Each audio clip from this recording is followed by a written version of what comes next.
What's up, ladies and gentlemen? Omni-sensei here with What If Naruto Was a Genius of Soul Society? Naruto Meets Bleach, Part 2. If you enjoy this type of content, please gently chidori the like button. Subscribe to the channel if you haven't already done so. Remember to check out the original story linked in the description. Without further ado, let's get into the legend of the greatest Shinigami.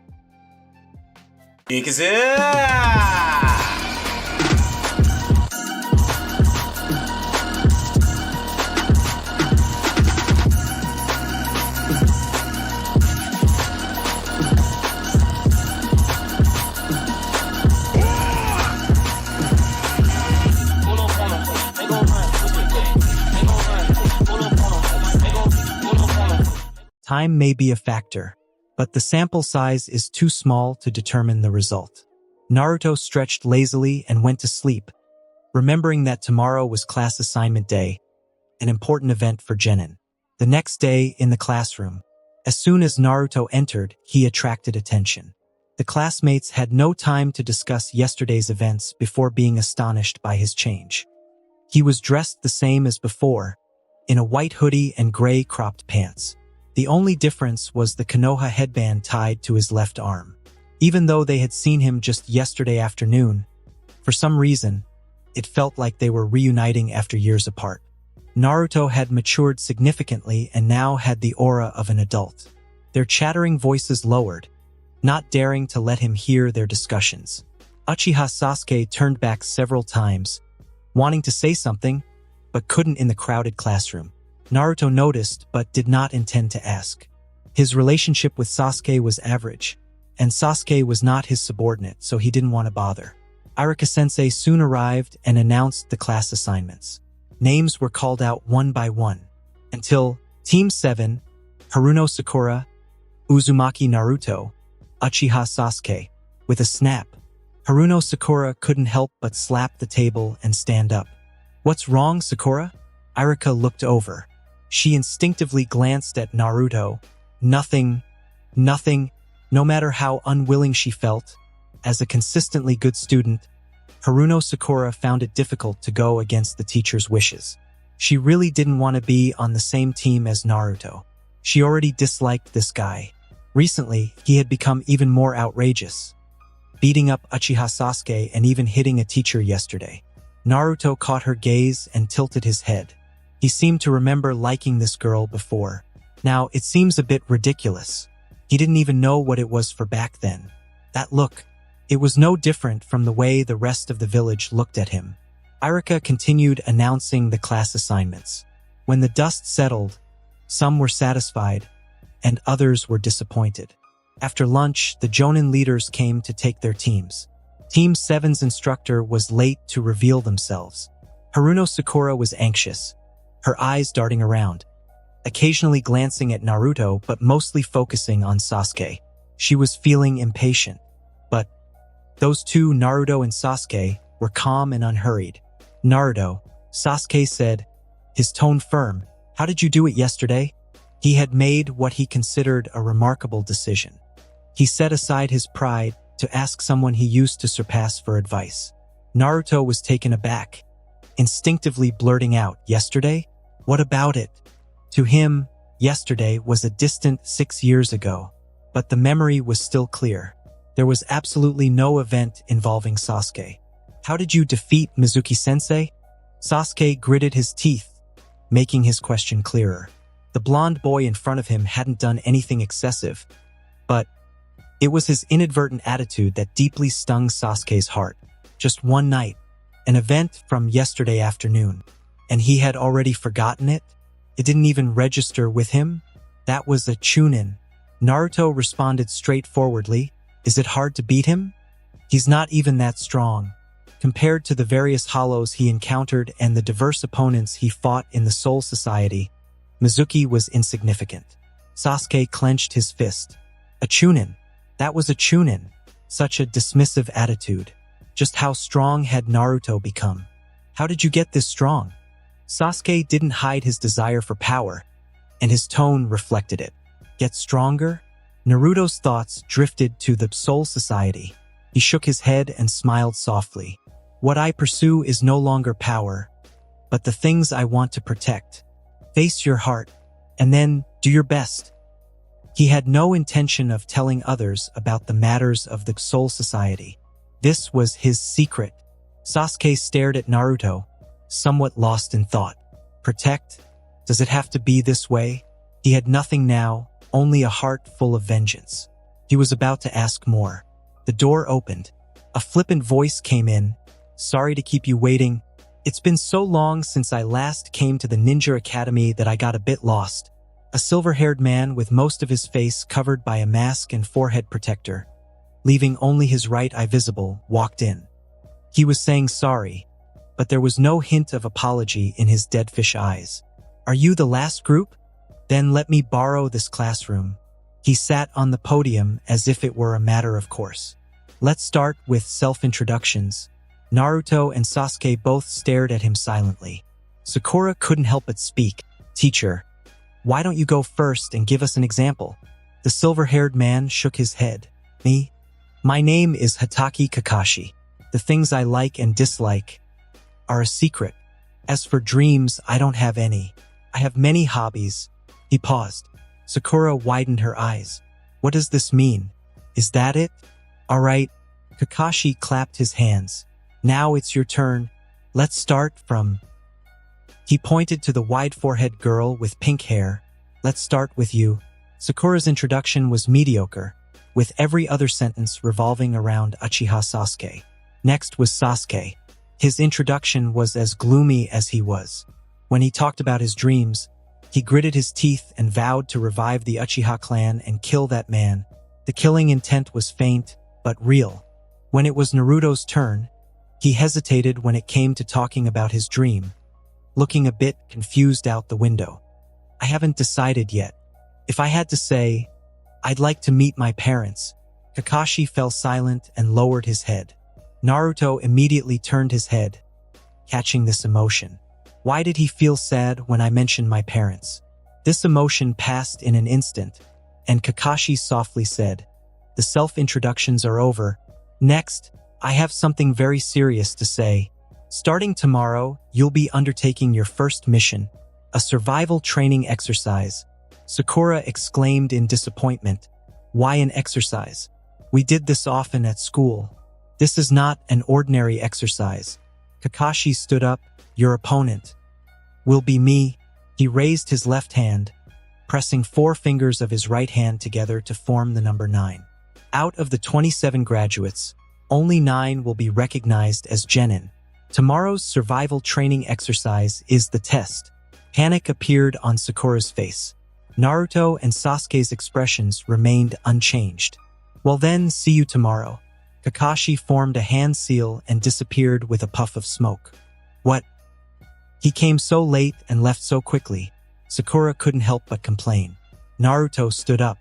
He stared at the spot where Kakashi had just stood. When Iruka-sensei was assigning teams, he had noticed that for some special students, the teams were predetermined. Like the trio who were inseparable since childhood. Nara Shikamaru, Akimichi Choji, Yamanaka Ino were put together. He himself was the Nine-Tails Jinchuriki. Sasuke was the last of the Uchiha clan. There didn't seem to be anything special about Sakura for now. Of course, even if she was ordinary, just having him and Sasuke was enough for Konoha to make special arrangements. Moreover, there was that strange emotional fluctuation just now. This Hatake Kakashi must have some connection to his parents. And Naruto, you still haven't told. Sasuke was unwilling to drop the topic before Kakashi arrived. Naruto shook his head. Let's prepare for tomorrow's test first. In 3 hours, let's meet at the school gate. Sakura was stunned. Meet? For what? Naturally, to gather information on Kakashi-sensei, Naruto said matter-of-factly. He paused and asked them, don't you plan to collect information on him? Kakashi-sensei did say he would be our opponent tomorrow. Intelligence is a ninja's first battle. Sasuke pursed his lips in silence. Is this the difference between me and Naruto? I didn't even think of this. Sakura stared blankly at Naruto. This guy has really changed. See you in 3 hours. Naruto leaped out of the window and disappeared in the blink of an eye. A gentle breeze entered the room. Sasuke left without a word. Sakura clenched her fists, feeling frustrated. If it weren't for Naruto's sudden and inexplicable comments, she would have had a good chance to be alone with Sasuke. But now it was all ruined. 3 hours later, at the entrance of the ninja school, the three of them met. "Have you all gathered the information?" Naruto asked softly. "Let's start with Haruno-san." Haruno. This address made Sakura pause. There was a time when she always wanted Naruto to call her that instead of repeatedly calling her Sakura-chan. But now that he used this address, why did it feel strange? "I went back and asked my father," Sakura replied. "He said that Hatake Kakashi is a very powerful jonin. He is known as the Copy Ninja, Konoha Technician, and Sharingan Kakashi." Sasuke nodded, his tone serious. "What I gathered is similar to Haruno's." His brows furrowed in deep confusion. Ignoring Sakura's shy remark, "Just call me Sakura. Sharingan. This is the unique Kekkei Genkai of the Uchiha clan. An ability that only those with Uchiha blood can possess. How could someone with the surname Hatake have it? Could it be that there is more than one Uchiha in Konoha? The information I collected is slightly more detailed than yours," Naruto said, pulling out a piece of paper. "Hatake Kakashi, 26 years old, is the most talented ninja in Konoha's history. He graduated from the academy at 5, became a chunin at 6. Sasuke couldn't help but look up. "Chunin at what age?" 6. "Is he really that amazing?" Sakura exclaimed. She couldn't quite grasp it just from her father's description, but having this age reference made it all clear. Naruto continued reading. His father is Tsukumo Hatake. After graduation, his mentor was Namake's Minato, the 4th Hokage. His teammates were Noara Rin and Uchiha Obito. At this point, he paused, staring at the name Namake's Minato. As expected, it's related to his father. He was his student. Sasuke clenched his fist upon hearing the name of his clansman. The source of the Sharingan? At 12, he became the youngest jonin in Konoha's history. After 14, his record is blank. Hidden away, Naruto continued reading. He reappeared at 20 and quickly earned the titles mentioned by Haruno with his immense strength. He knows over 1,000 jutsus. His summoning contract is with ninja dogs. Sakura stared at the piece of paper in Naruto's hand and suddenly realized why she felt something was off. "Naruto, where did you get such detailed information? What is that piece of paper?" Naruto remained calm. "I took out Kakashi-sensei's file." The two were stunned. "Stealing files? Is that even possible?" "Naruto, this isn't right," Sakura said. A bit flustered, Naruto responded confidently. "This is the most convenient and accurate source of information." Before Sakura could say more, he handed the paper to Sasuke. Normally speaking, newly graduated genin, even if they team up, can't possibly match an elite jonin like him. The survival test is likely to assess our skills and mindset.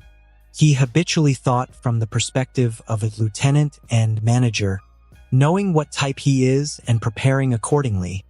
Passing the test shouldn't be a problem, no matter how harsh it is. They wouldn't expect 3 genin to defeat a battle-hardened jonin. Sasuke did not hurry to look at the files and couldn't help but scrutinize Naruto. What does "normally speaking" mean? Judging from his tone, does he have the confidence to face Hatake Kakashi? Remember the information on these. Naruto stood up. "I'm heading back now." He began to look forward to tomorrow. To look forward to Hatake Kakashi, a person directly related to his father. The next day, 3rd training ground. Kakashi was late again. Faced with Sakura's reproach, he smiled innocently, feeling no shame, and took out a clock from his backpack, placing it on a stump. The hour and minute hands pointed to the current time, 10:15 a.m. "I mentioned yesterday that we have a task to perform. Now let's discuss the task objective." Kakashi pulled out 2 bells from his pocket. "I have set the alarm for 12 noon. Your task is to snatch these bells from me before it rings. And, did you notice the number of bells? He gently shook them, producing a jingling sound. There are only two. This means one of you is destined to fail the task and be eliminated. Naruto and Sasuke's expressions didn't change. Sakura was stunned. The mere pressure from his words left her uneasy. Those are good expressions, but they are not enough. Kakashi lifted the bells. Naruto is quite bold, even daring to steal my file. But this way, you all understand what kind of ninja I am. Naruto was not surprised that he knew. When he went to the Hokage building yesterday, aside from Sarutobi Hiruzen, there were 4 other chakra sources monitoring him. Kakashi tied the bells to his waist, speaking lightly. In light of your excellent performance, here's another hint. Without the resolve to kill me, you won't succeed. So, let's begin. As soon as he finished speaking, 2 figures leaped up, disappearing into the woods behind the training ground to hide. Naruto didn't move. Kakashi looked at him. Aren't you going to use the same strategy as them? Concealment and hiding are basic skills. Naruto shook his head and said softly, Kakashi-sensei, the task is to get the bells, which are on you. You also knew about our existence beforehand and knew we would come for you. Hiding or not hiding makes no difference. Kakashi murmured, is that how you think? But I am a jonin. Facing me head-on is disadvantageous for you. Naruto smiled gently. Maybe I will surprise you, sensei. He slowly drew his sword. Unlike in the Ninja Academy, he carried both swords, hanging them on his waist. A sword? A hint of nostalgia flashed in Kakashi's only visible eye. I didn't know you could use such a weapon, and you brought 2. Is the other one a backup? Isn't it cumbersome to carry both? They look nice, but mastering swordsmanship isn't something that can be done in a few days. And for a ninja sword, it's too long. Naruto grinned, chakra gathering at his feet. With a swoosh, he stepped forward in a flash. Kakashi's eyes turned sharp. It was different from the body flicker technique, a kind of instant movement technique. Faster than what he saw half a month ago. Clang! Naruto swung his sword, and Kakashi blocked it with 2 kunai, sparks flying as the blades clashed. Kakashi's eyebrows twitched. One kunai's blade was bent, and the other in his right hand had a crack. It wasn't due to strength. It was the sword. This dark red sword was a masterpiece. Where did he get it? There's probably no better sword in all of Konoha. Naruto twisted his body and slashed again. After just a few rounds, Kakashi was shocked. Naruto's swordsmanship wasn't extremely powerful or perfect, but it was proficient and had almost no major flaws. This wasn't something that could be achieved overnight. Even he, under his father's guidance, took 4 to 5 years to reach such a level of swordsmanship. Sarutobi Hiruzen never mentioned that Naruto secretly practiced with a sword. So it must be talent? Are all blondes monsters? Their taijutsu skills are nearly equal.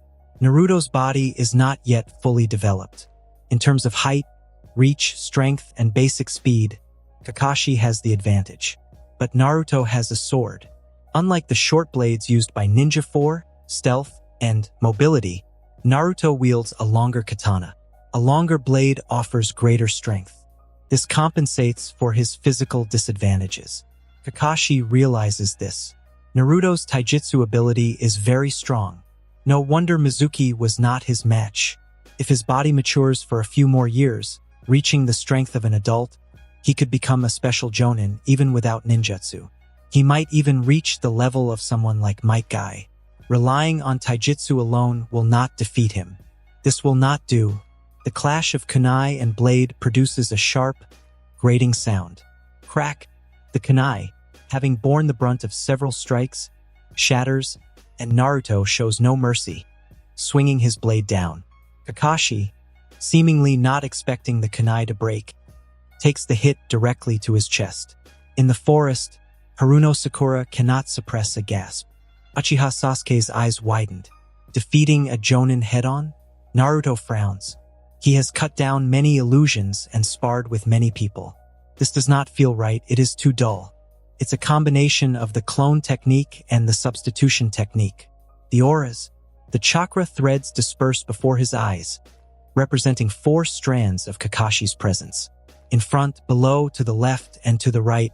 Unlike the clones Uchiha Sasuke used before, these 4 clones have identical auras, emanating the same chakra threads.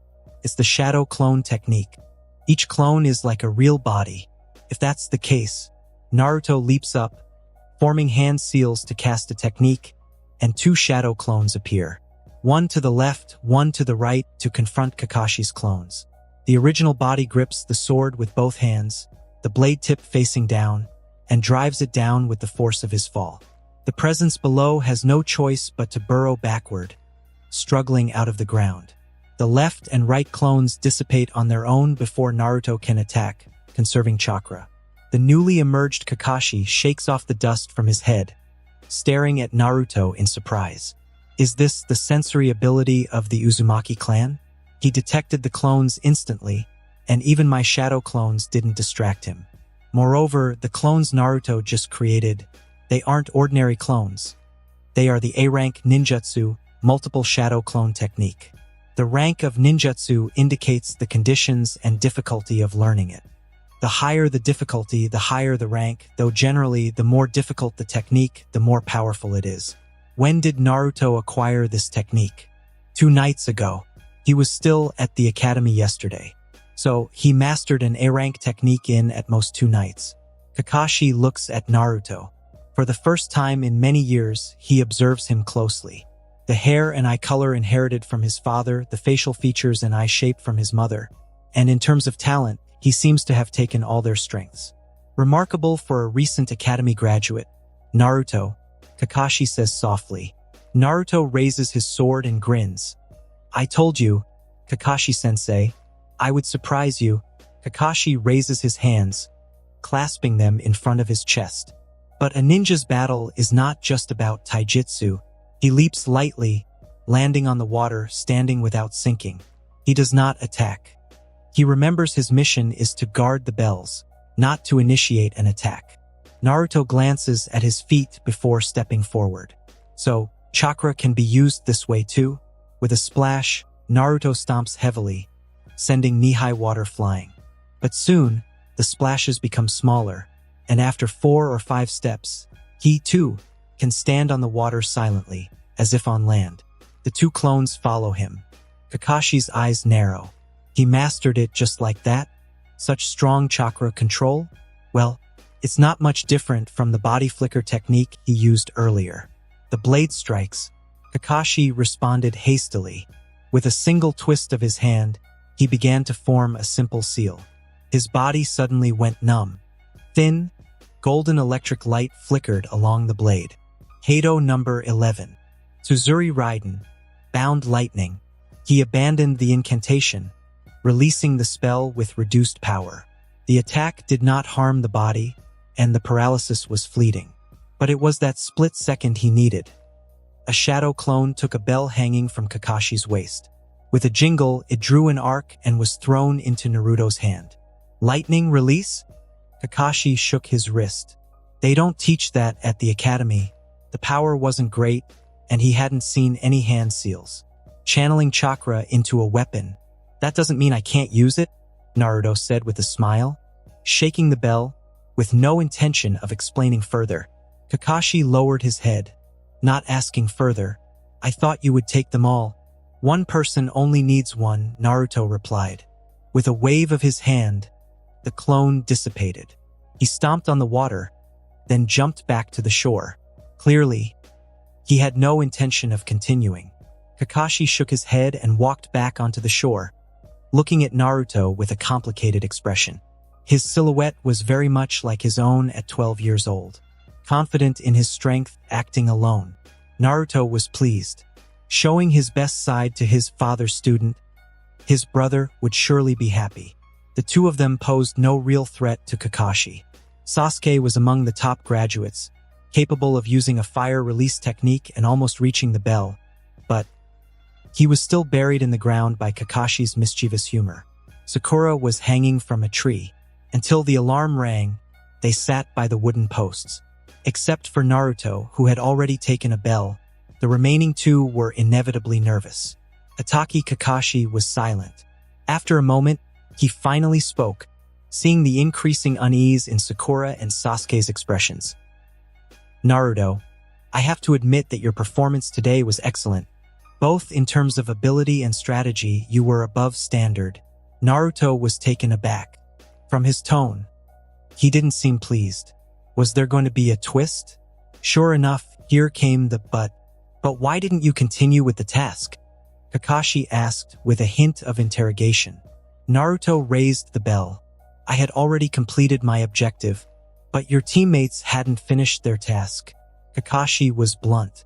With your help, your teammates could also have gotten a bell. The joy Naruto had been feeling since the morning was doused with a bucket of cold water. Why should I help them? And whom should I help? There are only 2 bells for 3 people. Kakashi shook his head, his tone cold. I designed it that way on purpose. It was to select those who could prioritize teamwork over their own interests in such situations. He paused.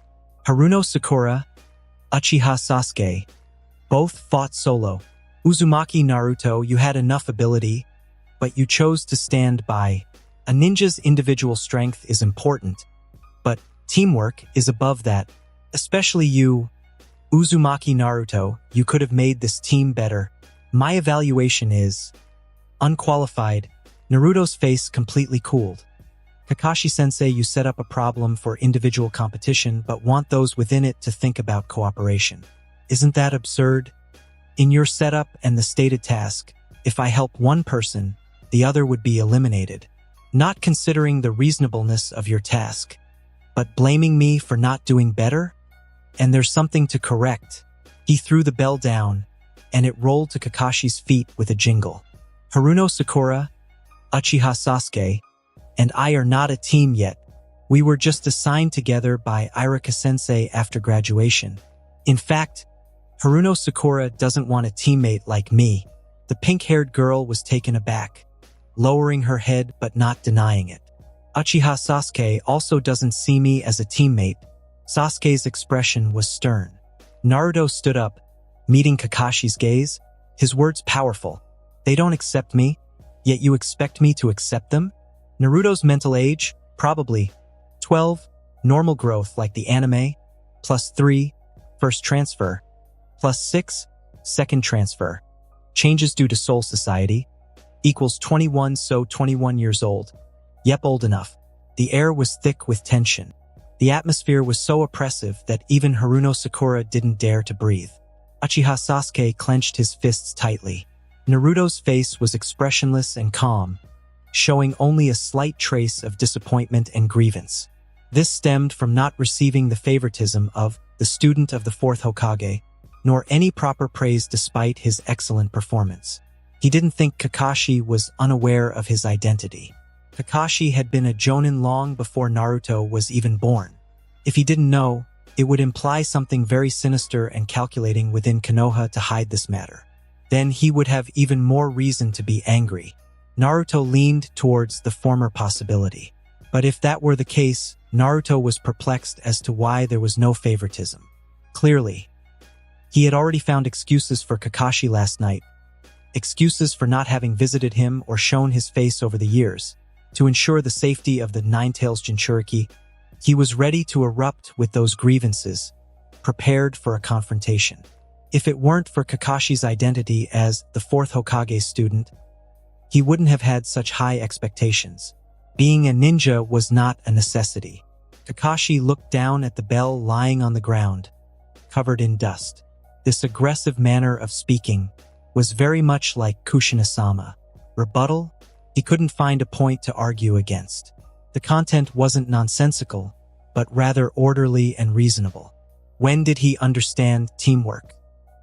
Probably after Obito's sacrifice. He lifted his head slightly, catching sight of Naruto's bright, golden hair. The 3 before him, one had lost his parents at birth, was rejected by the village, and had no friends.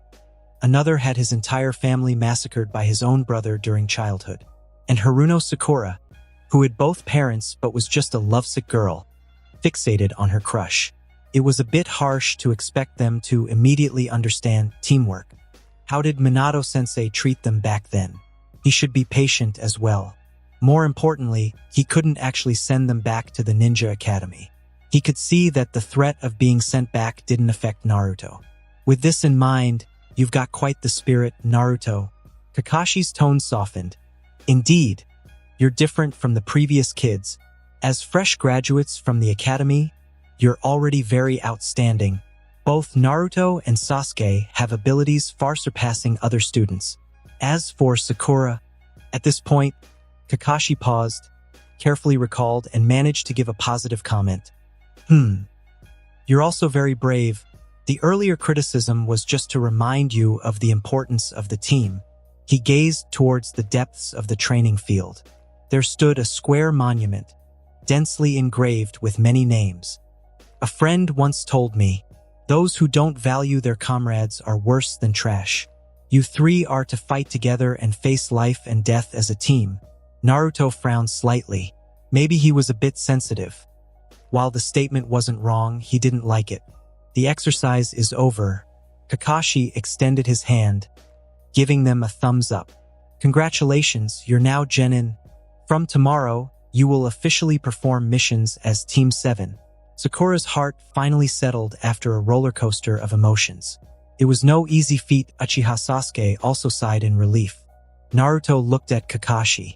He understood that this was a compromise Kakashi made considering the task.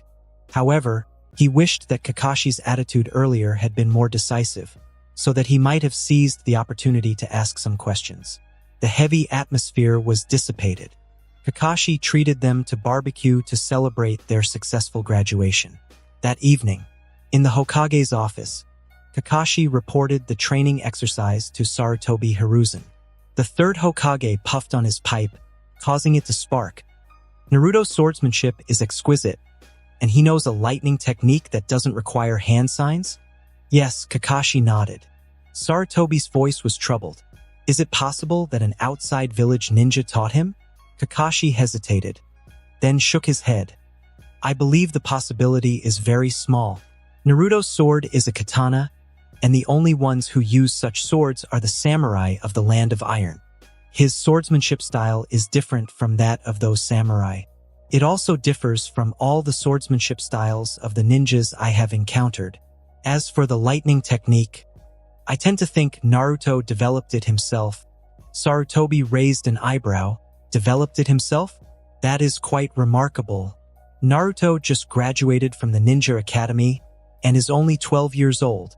Recalling the day's encounter, Kakashi said, Naruto is a genius. He developed that unique body flicker technique on his own and learned the multiple shadow clone jutsu in just 2 nights. In our spar, he saw me walking on water and succeeded in doing it himself after just 5 attempts. After all, he is the son of Minato-sensei. A father of extraordinary talent produces a son of extraordinary talent. It is only natural and unsurprising. Kakashi paused and then shifted the conversation. But we cannot rule out the possibility that Naruto has had contact with people from other villages. He has 2 swords, but only used one during the exercise. That sword is famous and can conduct chakra. The other one, though unused, is also a katana, and likely not inferior to the one he used. Sarutobi tugged at his beard. 2 famous swords. The most critical issue, Kakashi's tone was grave, is that I'm afraid Naruto harbors deep resentment towards the village. He repeated Naruto's final words. They don't accept me, so why should I accept them? Is that it?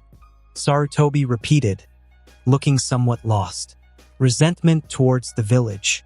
In this matter, we indeed have not done well. Kakashi, I must rely on you. Kakashi nodded and solemnly accepted the task. How did the other 2 perform? Sarutobi asked. Kakashi replied, Uchiha Sasuke's goal is to kill that man. He also has talent and performed quite well. But Haruno Sakura, why was she assigned to the team? This girl's performance was average and she had no special abilities. Among ordinary genin, she could be considered an excellent student, but compared to Sasuke and Naruto, the gap was too large. Irika told me that Naruto likes Sakura. Sarutobi smiled. Love can change a Jinchuriki. Back then, Naruto's mother, Uzumaki Kushina, was like that. Kakashi opened his mouth. Lord Third, I fear Naruto does not like Haruno Sakura. He could calmly say that Haruno Sakura does not want to be on the same team as him. Sarutobi frowned and stopped talking, puffing more forcefully on his pipe. Irika had once assured him with great certainty that Naruto liked Haruno Sakura. He would not lie to him. So that means, since half a month ago, Naruto has undergone a complete transformation. The information had become outdated. After a long while, he spoke heavily. The village's perception of Naruto needs to change, and Naruto's perception of the village also needs to change. These things cannot be accomplished overnight. Compared to changing the village's perception of Naruto, changing Naruto's perception of the village might be easier. Kakashi, I entrust this matter to you as well. Whether he is the fourth son or the Jinchuriki, Naruto cannot be lost. I will create the best environment for you. He believed that time would heal everything.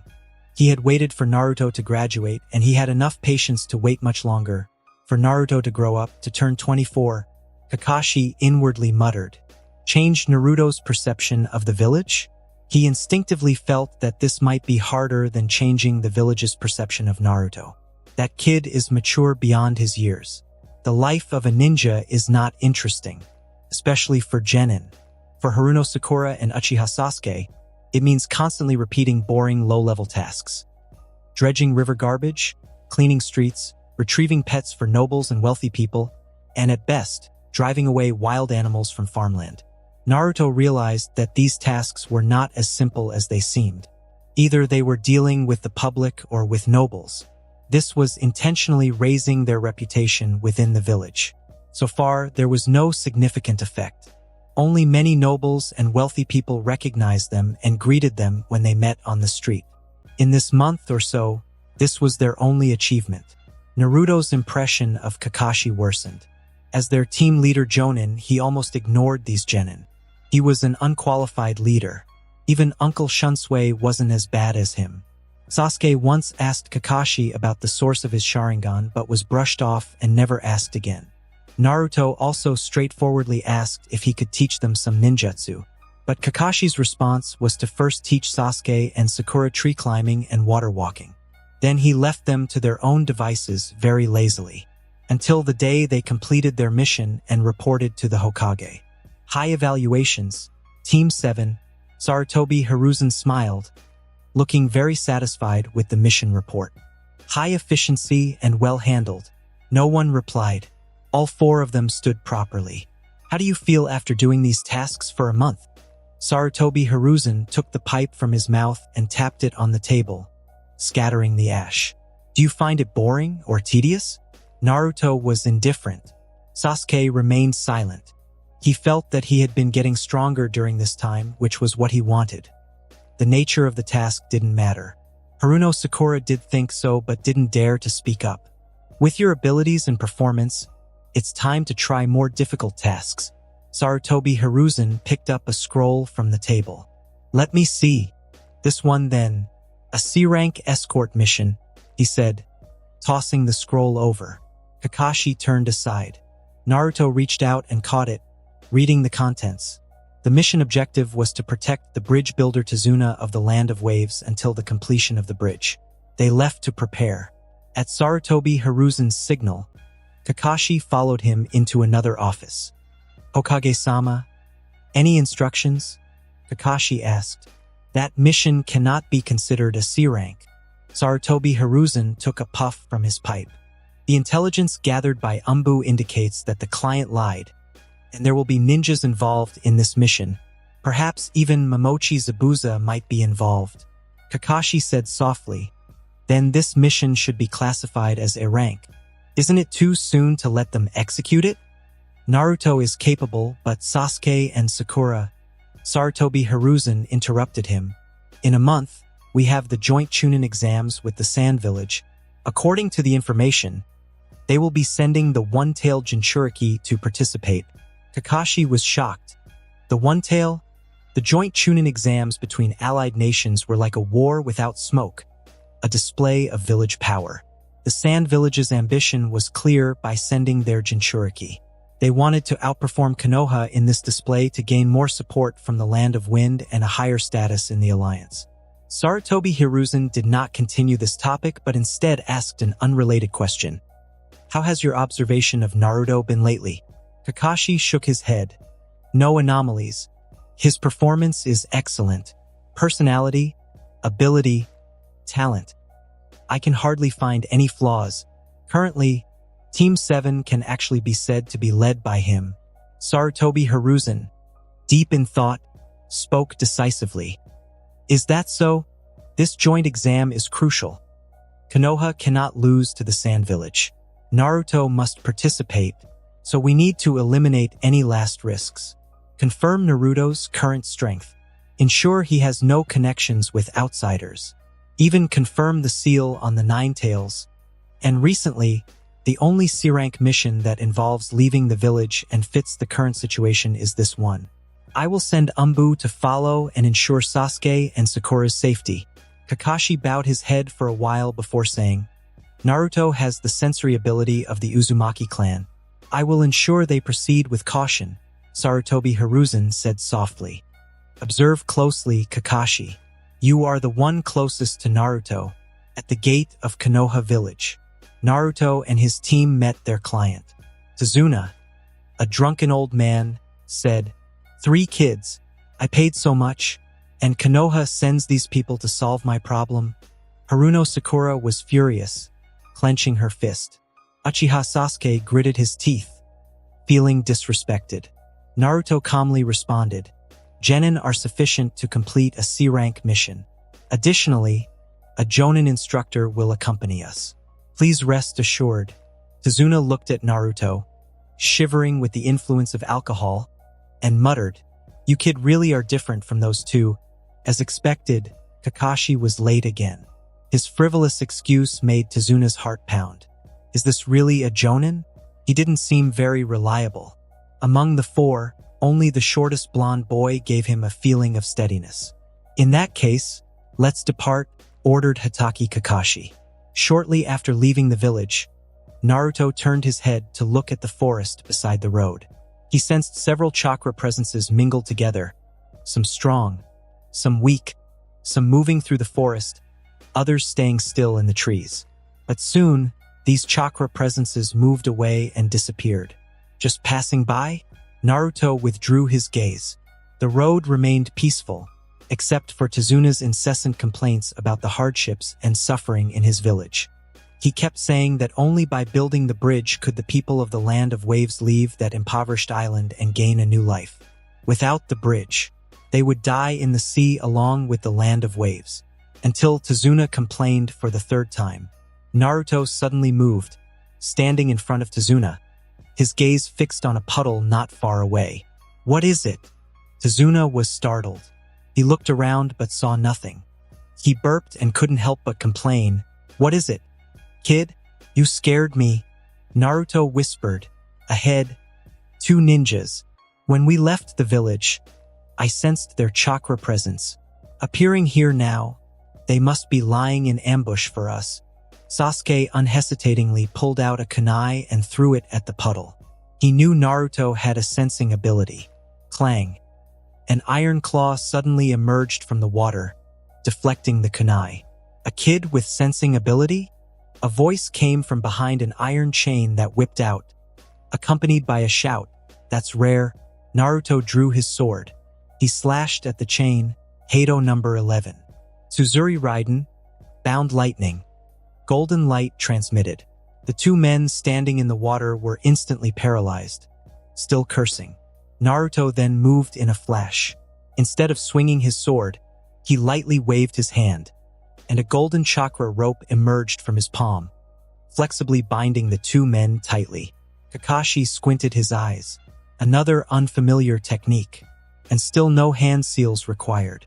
The golden rope looked somewhat like the sealing technique, adamant sealing chains, that his teacher's wife used to favor, but different. One was a rope, the other was a chain. In an instant, the enemy was subdued. Uchiha Sasuke and Haruno Sakura had only managed to shield Tazuna, and this drunken old man hadn't even had the time to be surprised by the ninja attack. Naruto calmly placed the sword against one of the men's necks. Speak. Who is the mastermind behind the attack on Tazuna? He wasn't sure of their target. Could be Tazuna, it could be himself. Uchiha Sasuke was also valuable. This method of questioning, asserting a specific result, was an interrogation technique. Captain Yaruchi had taught him this aspect. Kakashi stood to the side, not interfering. He was observing. Faced with Naruto's question, the two ninjas remained silent and lowered their heads. They wouldn't easily divulge information just because of a question. However, this resolute attitude already indicated some issues. Their lack of surprise or instinctive rebuttal to Naruto's straightforward inquiry, and their silent refusal to answer, brought forth only one conclusion. Yes, Naruto tilted his head and looked at Kakashi. It was now clear that the enemy's target was Tazuna, and it was time for the person in charge to make a decision. Kakashi waved his hand with interest. Naruto responded with an "oh," and shifted his gaze to Tazuna. This time, Kakashi wasn't shirking responsibility. He wanted to see how Naruto would handle it. Tazuna-san, their target is you? Naruto took out the mission scroll. This is different from the information you provided us. We need an explanation. Tazuna sighed, scratched his head, and repeated his complaints for the third time. This time in more detail, revealing the main culprit obstructing and sabotaging the bridge construction. A wealthy businessman named Gato. Naruto nodded and made a decision. In that case, please come back to the village with us. Tazuna's face turned pale. Are you going to abandon the mission? If I die, my 10-year-old grandson, my daughter, you're backing down already, Naruto? Kakashi also spoke. Naruto glanced at him in surprise. This shouldn't be something a leading jonin or even any ninja would say. I am responsible for the team, Hatake-sensei, Naruto retorted seriously. He then continued to Tazuna. We're not abandoning the mission. We're replacing the ninjas carrying it out. When we left the village, I noticed a lot of chakra gathering nearby, with many observing us. These two are among them. There's no doubt that if we continue, we will encounter more enemies. He paused, his gaze sweeping over his teammates. These two ninjas, Hatake-sensei and I can easily handle. One-on-one, Sasuke might also win. As for Haruno, she might be killed within a few moves. Sakura's pupils dilated, her face turning pale. Moreover, they are from Mist Village. Naruto pointed his sword at one of their forehead protectors. No scratch marks. They're not rogue ninjas. There's a possibility of hidden identities. But after all, it's Mist Village, it's the land of water. It's better to leave it to the village to handle. Kakashi raised his hand, supporting his head, lost in thought. My money is only enough to hire you.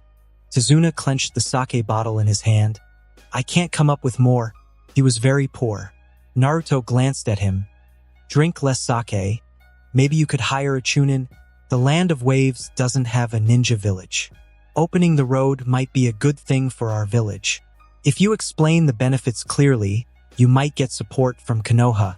If that doesn't work, I can lend you money. After the bridge in the land of waves is completed, you will have more opportunities to make money and won't have to worry about repaying it. At this point, he paused and looked at Kakashi. Kakashi didn't speak immediately. He was amazed at how Naruto handled the situation. Being capable and having some leadership ability is one of the conditions for being promoted to Chunin. But what Naruto displayed surpassed not only Chunin but even some Jonin.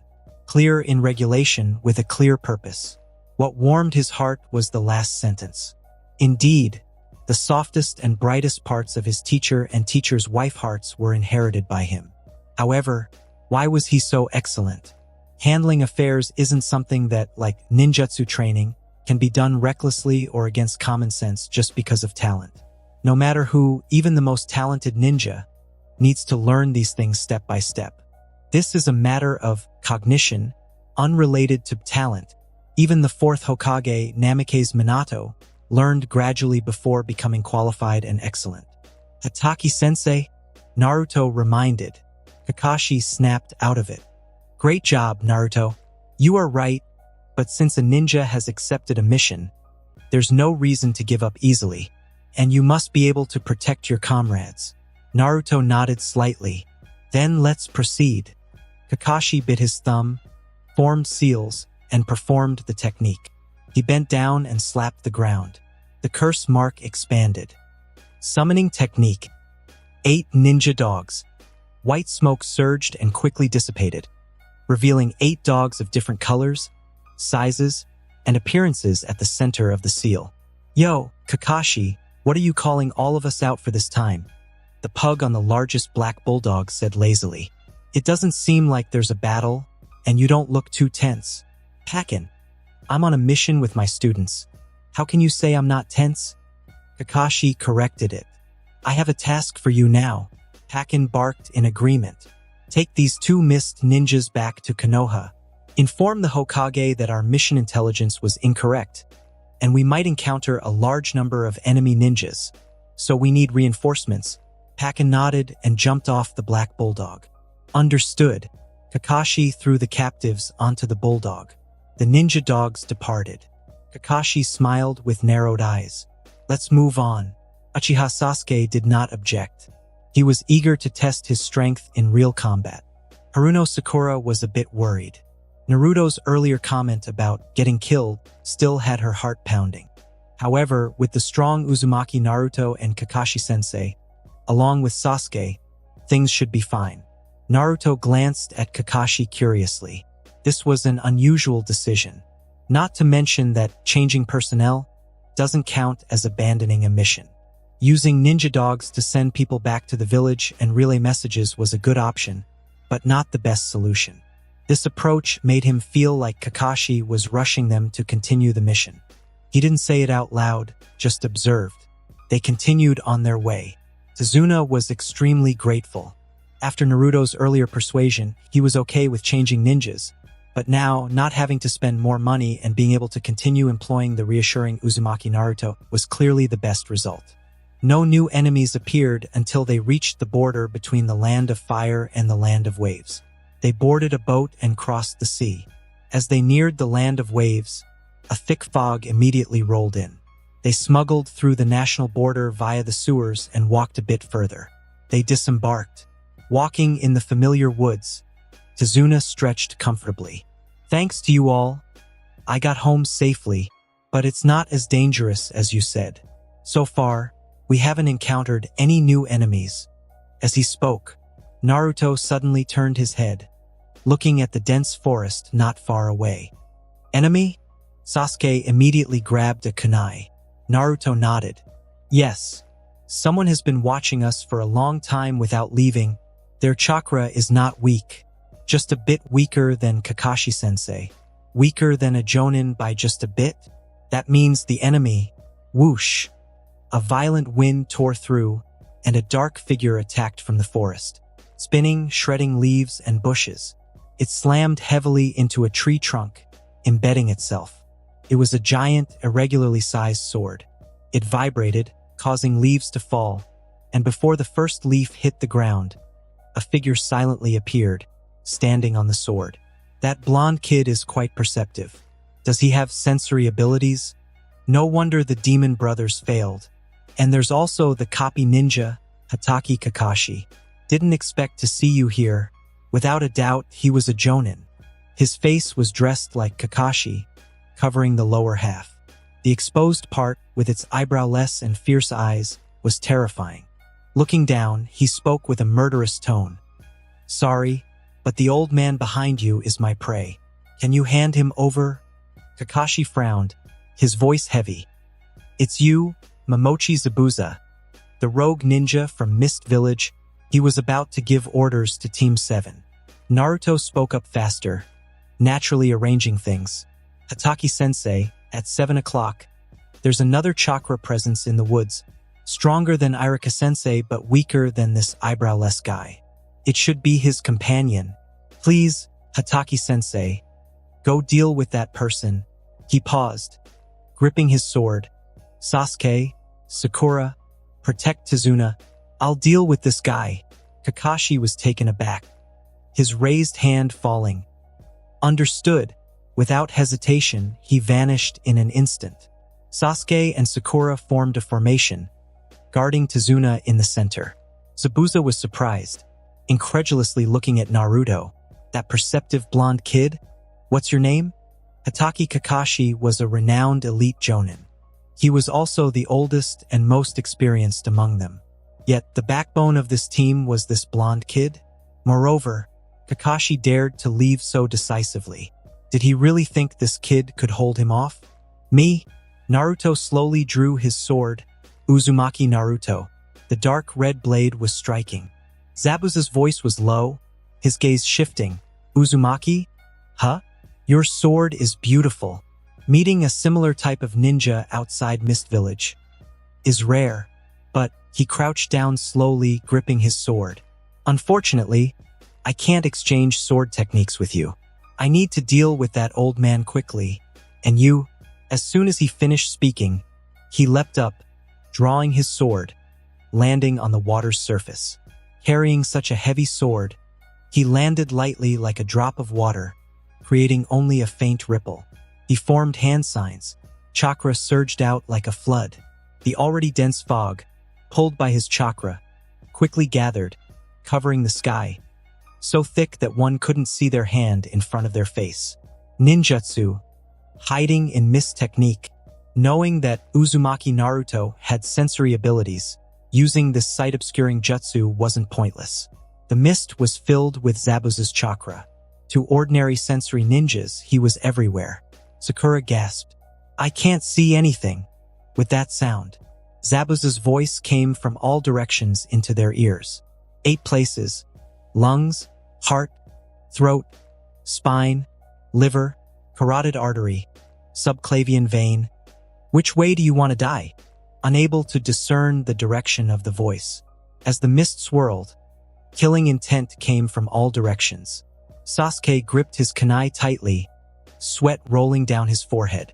Having experienced purgatory, he was extremely sensitive to killing intent, the first to sense it, feeling it the most.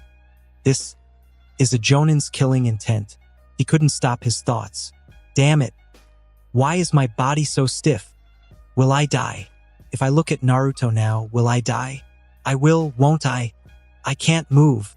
The air was suffocating, and so was he. At that moment, Naruto was unaffected, turning his head without hesitation, staring in one direction. Are you stupid? It seems I didn't hide my sensory ability. Zabuza's presence was glaringly obvious to him. He grabbed it. Instantly moving forward, he swung his sword. Clang.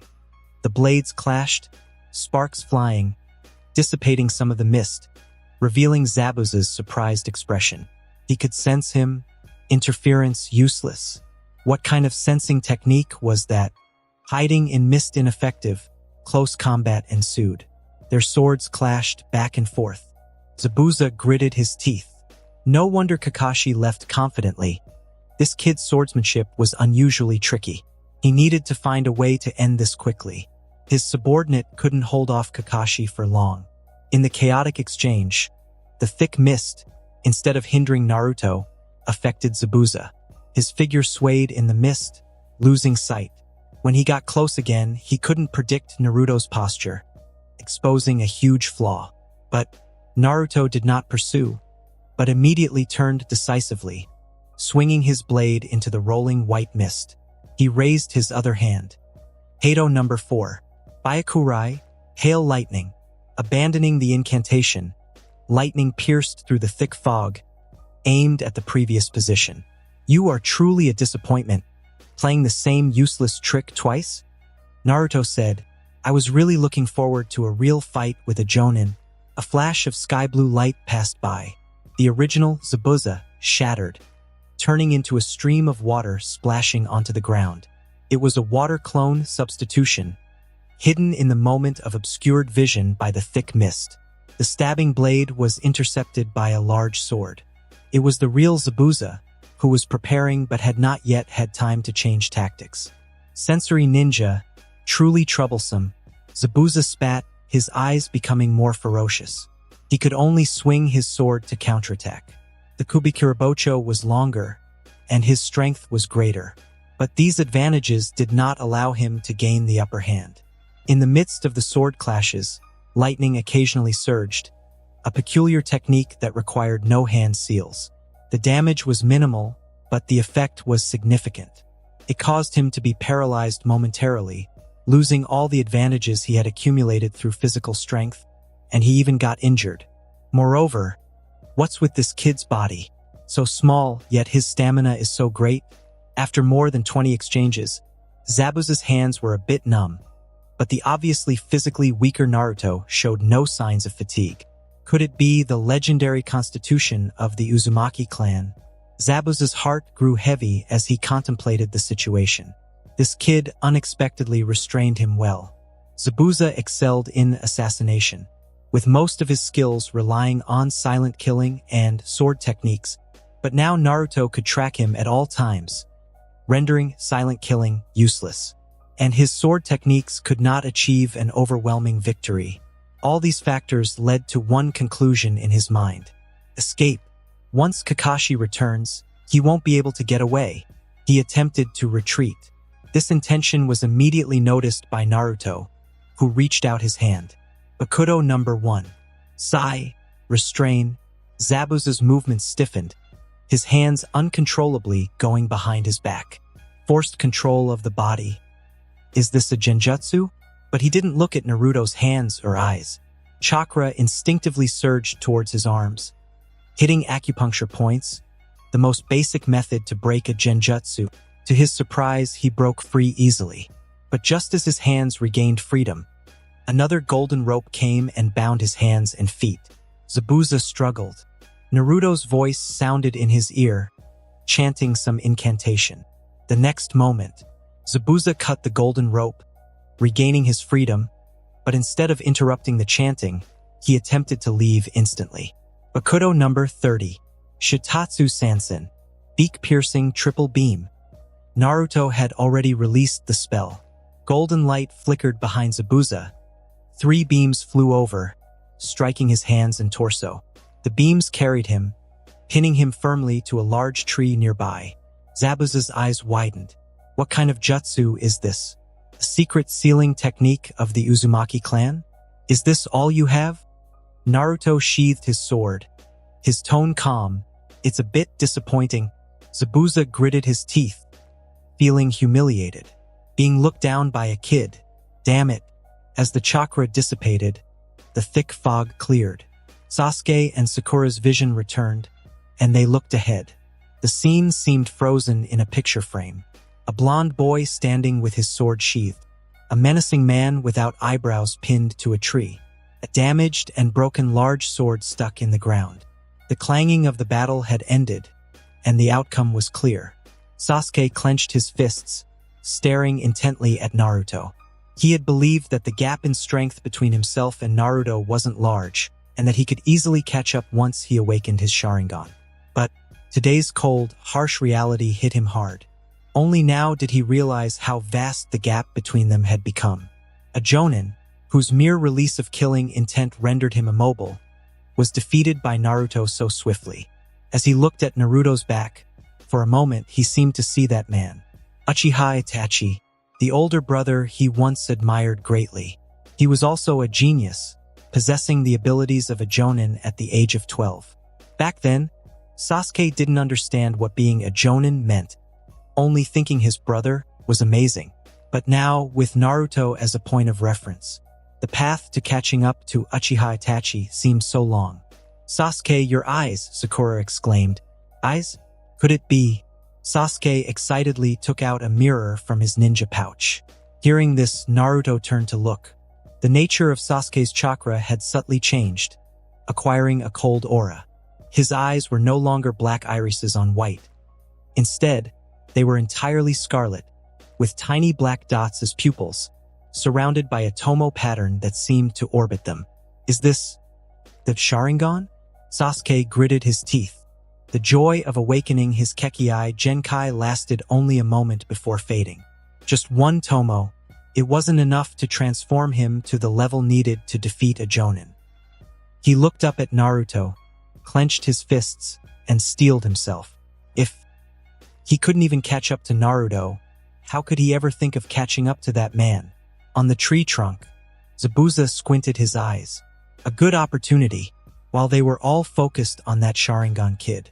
He moved his right-hand fingers to form the rooster seal, quietly channeling his chakra.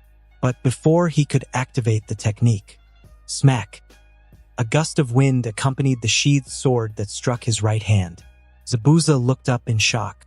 He was met with Naruto's smiling face. This is the third time. Don't make such small moves. His heart sank. Even now, he noticed me? Once Naruto had tied him up, binding all 10 fingers, Kakashi hurried back, carrying a fainted girl who seemed about their age. Oh, Naruto, you already took care of Zabuza? He looked at the tightly bound and disheveled man, unable to contain his surprise. He had believed Naruto could protect Sasuke and Sakura. He thought Naruto could hold off Zabuza, and with the Umbu team tailing them, following his chakra, he felt secure. That's why he agreed to Naruto's strategy and left to pursue another target. He only expected Naruto to delay, never thinking he could handle Zabuza alone. How did he manage it? Naruto grinned. Just luck. He happened to be restrained by my abilities. Luck? Zabuza scoffed.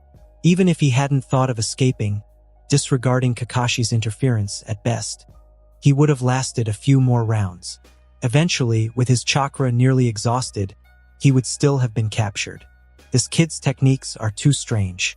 No hand seals with effects that defy ninja logic. One must gather enough intelligence beforehand to handle him. Kakashi didn't ask further. They would wait for the mission to be completed, return to the village, and look at the final Umbu investigation report. Bind these toothed captives securely and take them on the road. These two are very powerful and not suitable for transport by ninja dogs. Kakashi also mentioned a young girl about the same age as them. He is actually a boy, just with delicate and handsome features. Moreover, he is very powerful, at least of special Jonin level, possessing the Kekkei Genkai Ice Release, and is even more valuable than Momochi Zabuza. To deal with him, Kakashi had to put in a lot of effort. This made Sasuke feel even more frustrated. The praise he received at the ninja school gave him the illusion of being extraordinarily gifted. But in reality, whenever Naruto gets serious, his strength increases by leaps and bounds. Even encountering someone around the same age outside the village, their strength is far superior to his. As soon as they arrived at Tezuna's house, Sasuke couldn't wait to request from Kakashi, "I want to become stronger." Kakashi, without any hesitation, agreed.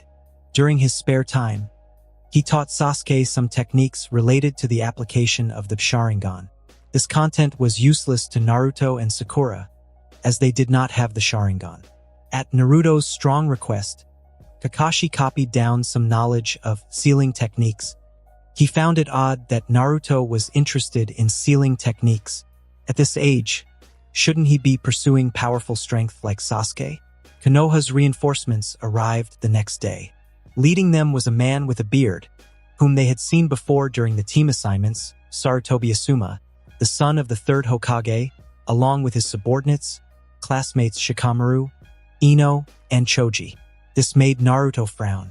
It had already been explained that the situation was urgent, yet the dispatched ninja squad was still a new genin team. They didn't stay long. After a meal, they quickly left, escorting Momochi Zabuza and Haku back to Konoha. The bridge construction proceeded smoothly, although Gato was not deterred by Zabuza's failure and repeatedly sent Ronin to interfere. Naruto was not interested in these Ronin. Their moves were ordinary, and their chakra was unimpressive. However, they were suitable opponents for Sasuke's practical combat. Initially, Sasuke struggled to deal with those Ronin. But within a few days, he was able to handle them with ease, smoothly, and skillfully taking down a group at once. In a week, the bridge was successfully completed. On their return journey, Tezuna insistently followed. He felt that Naruto's words when they left Konoha made a lot of sense. It was difficult to resist Gato's forces relying solely on civilians like them. They needed Konoha's protection. This bridge was his leverage to gain Konoha's support. Upon returning to the village, Naruto and his team resumed their previous routine of performing low-rank tasks to build their reputation among the public. The frequency of these tasks also decreased. In the village, unfamiliar faces began to appear, wearing different headbands. This was a sign, until one day, Team 7 was summoned.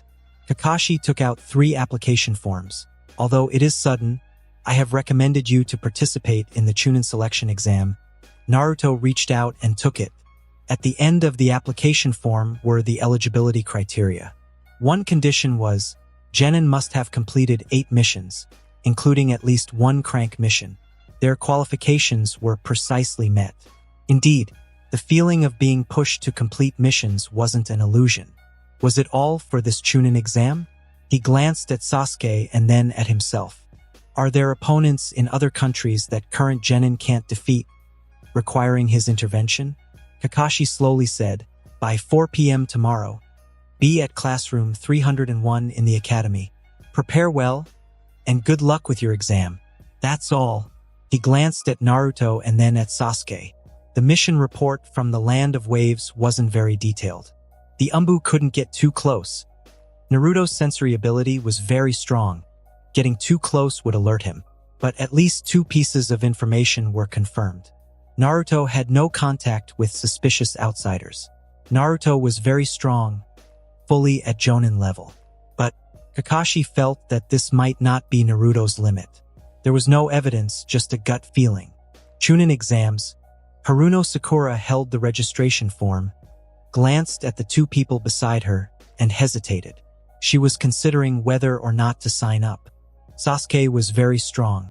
After activating the Sharingan and receiving Kakashi-sensei's guidance, his power had increased dramatically. Naruto was even stronger, already at the Jonin level. But what about herself? She had only learned a little sealing technique with Naruto during the mission in the Land of Waves, and her abilities had barely improved since graduation. Do you not want to sign up? Naruto noticed the change in her expression. Haruno Sakura felt embarrassed, hesitated, and nodded. Kakashi-sensei didn't say it earlier, but as you know, he always values teamwork highly, Naruto said, shaking the registration form in his hand. So, it's likely that the Chunin exams will be conducted in teams. Haruno Sakura was stunned. Was our mission to the Land of Waves deliberately arranged? Sasuke, imitating Naruto, carefully read the text on the registration form and naturally came to this conclusion after noticing a specific clause. Kakashi's insistence on continuing the mission had felt a bit off to him as well. Naruto nodded. If you don't sign up, Sasuke and I probably won't be able to either. Haruno Sakura widened her eyes. How could that be?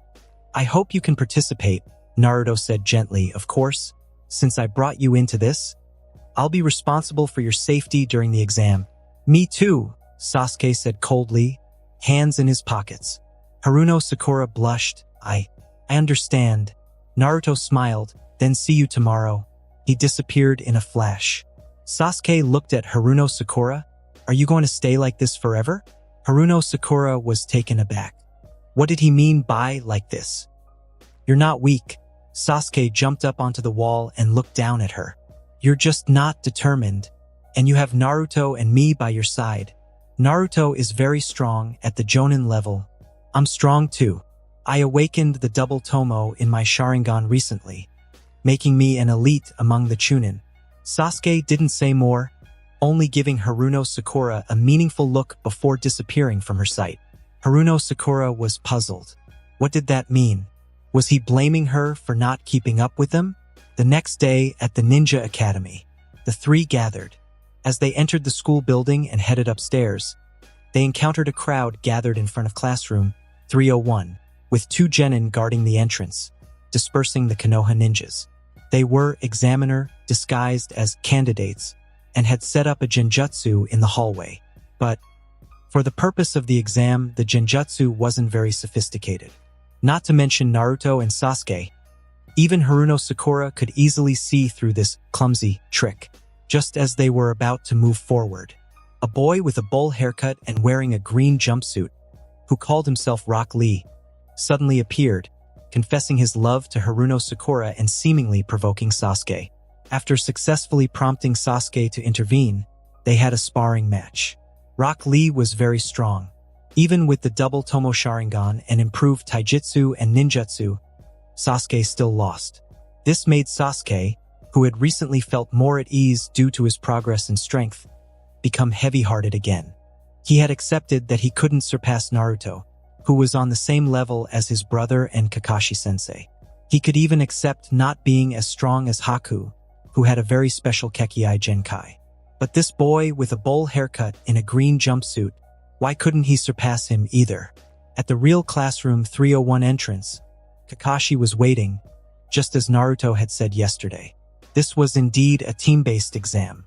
After confirming that all three were present, Kakashi formally granted them the qualification to take the exam. As they pushed open the door and entered, they were greeted by a wave of heat from the hundreds of people gathered inside. Most were adults, dressed in various strange outfits with different styles of forehead protectors, and the majority were from other villages. There were quite a few familiar faces as well. The Team 8 and Team 10, who also graduated this year, were present. The 9 of them were undoubtedly the youngest among these people and instinctively gathered together, most of them chattering familiarly. Naruto did not join in. He was staring in a direction, staring at a person. Is that guy strong? Sasuke came over and followed his gaze. It was a young boy with short red hair, who looked about the same age as them. His skin was unusually pale, with dark circles under his eyes, a crimson, love, character tattooed on his forehead, and a large earth-colored gourd almost as big as his body strapped to his back. Yes, he's a very formidable person. Naruto nodded.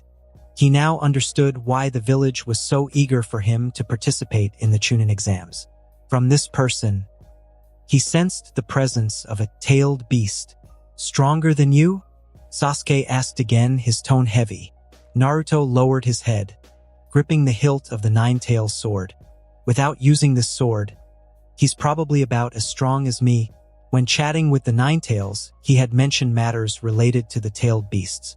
He said, tailed beasts' power is determined by their tails.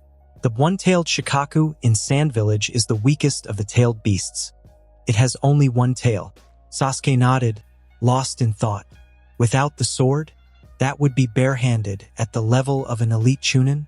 The ninja with dark circles keenly sensed Naruto's gaze and looked up, exuding a murderous intent. As his chakra swirled, a rustling sound emerged from tiny moving objects. A man and a woman beside him were startled, softly persuading and calming him down. Naruto squinted his eyes. Is the temper of the one-tailed Jinchuriki so volatile? Just a glance and it provokes killing intent? Curious about that person? A sudden inquiry whispered in his ear. Naruto was startled, instantly stepping back. He stared seriously at the person who had suddenly appeared beside him.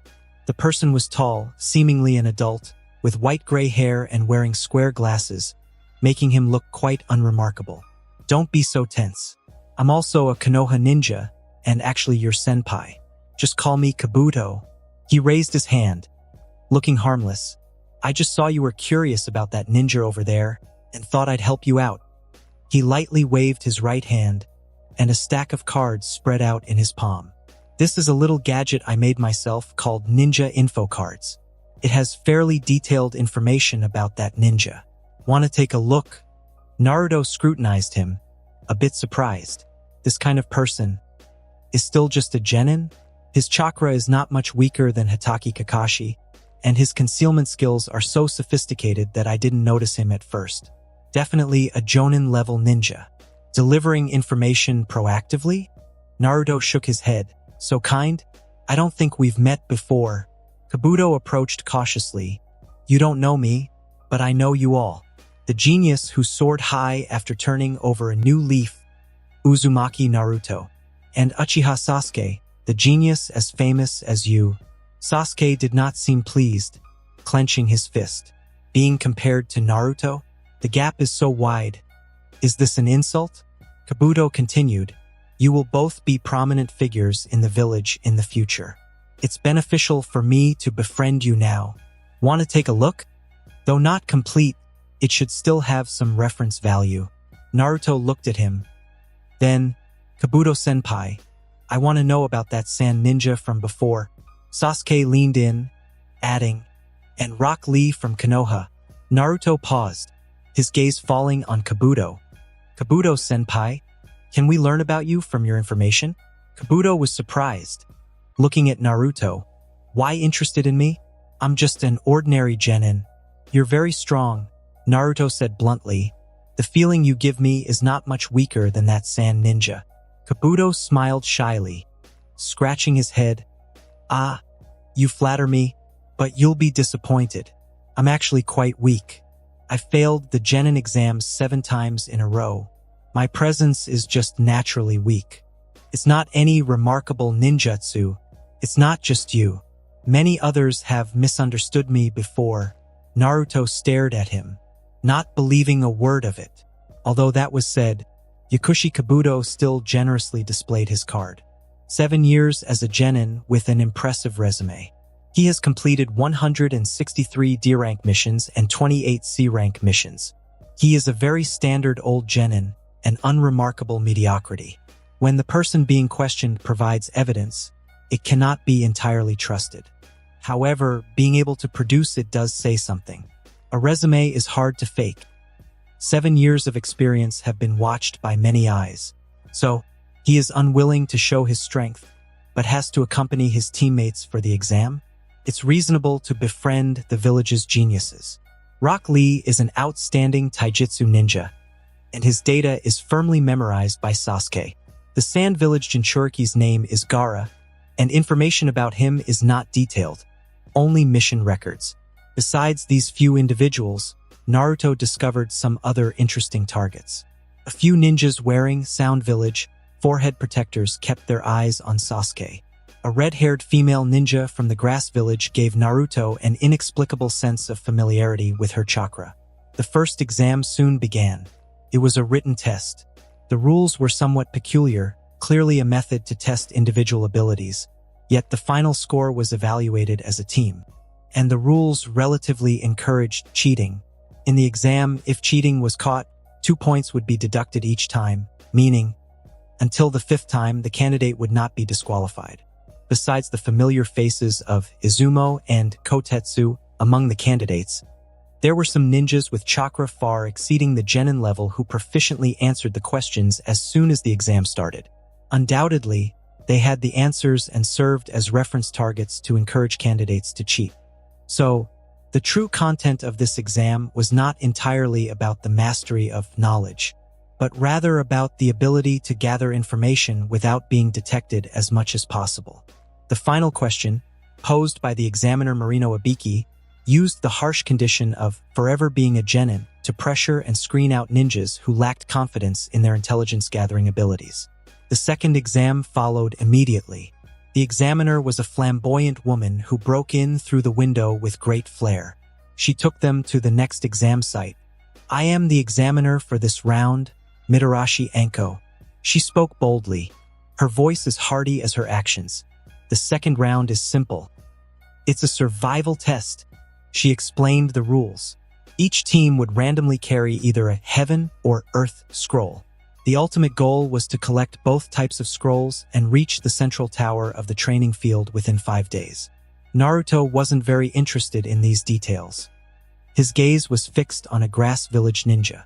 This person was tall, wearing a conical hat with short streamers inscribed with the word evil 3 times, long hair down to the waist, with an effeminate demeanor.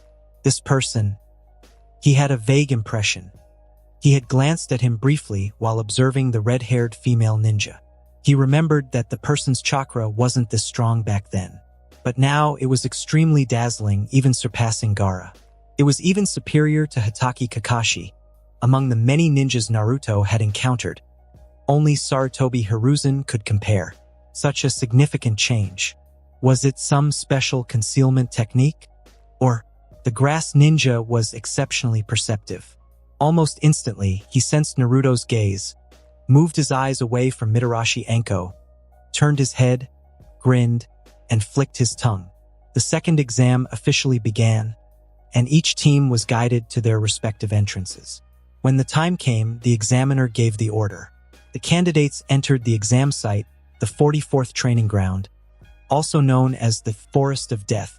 "What should we do?" Haruno Sakura peeked around, holding a kunai, a bit nervous. Sasuke looked at the other person in their team. Naruto can sense chakra. With our strength, no team should be a match for us. Let's randomly pick one, gather the heaven and earth scrolls, and quickly head to the tower.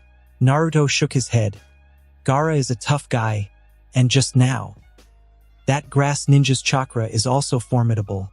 Sasuke was taken aback. Formidable?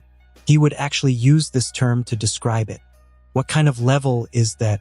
Let's go find someone first, Naruto said, extending his hand to sense the chaotic flow of energy from all directions. I'm a bit curious about her. Her? This surprised both Sasuke and Sakura. Naruto didn't seem like someone who would be interested in girls at this moment. What kind of girl? Sakura asked. Is she from our village? She thought for a moment. Couldn't be Ino. Then it must be the eldest daughter of the Hyuga clan from Team 8, who is almost invisible but has a remarkable status. It's a kunoichi from the grass village whom I saw during the exam. Naruto answered cheerfully, the red-haired one. As soon as he mentioned her, both of them immediately remembered. Red hair was too distinctive. Her chakra feels somewhat familiar to me, Naruto continued. I want to ask her if she has any connection to me. Sasuke asked softly, a member of your clan? Naruto? Probably. Naruto nodded. They moved through the dense forest, occasionally hearing the sounds of ninja techniques being released or the agonizing cries of those in battle, as some teams had already encountered and fought each other. However, along the way, no one bothered them, even though Naruto and his team were among the youngest and seemingly the easiest to bully. But they had the aura of strong individuals, so most did not consider them as prey. Suddenly, Naruto stopped. Sasuke and Sakura also halted in succession. What's wrong? Sasuke asked. Naruto stared at a seemingly ordinary spot under a tree. Come out, grass ninja. With your strength, do you still need to ambush us? In response to his words, the earth surged. As it rose, it gradually formed into a human shape. Such sharp senses. You still saw through it? He extended his hand, revealing a scroll with the Chinese character, Earth, written on it. Mine is the Earth scroll. What's yours? May I take a look? Naruto raised his hand, gripping the handle of his blade. Do you still need to make up such lies? I doubt you're a genin participating in the exam, but rather someone who infiltrated for a special purpose. Who is your target? Me or Sasuke? The grass ninja looked at him in astonishment. What's your name? He had already vaguely confirmed an answer in his heart. Blonde hair, from Konoha, sharp intuition. Uzumaki Naruto, Naruto answered. It seems your target is Sasuke.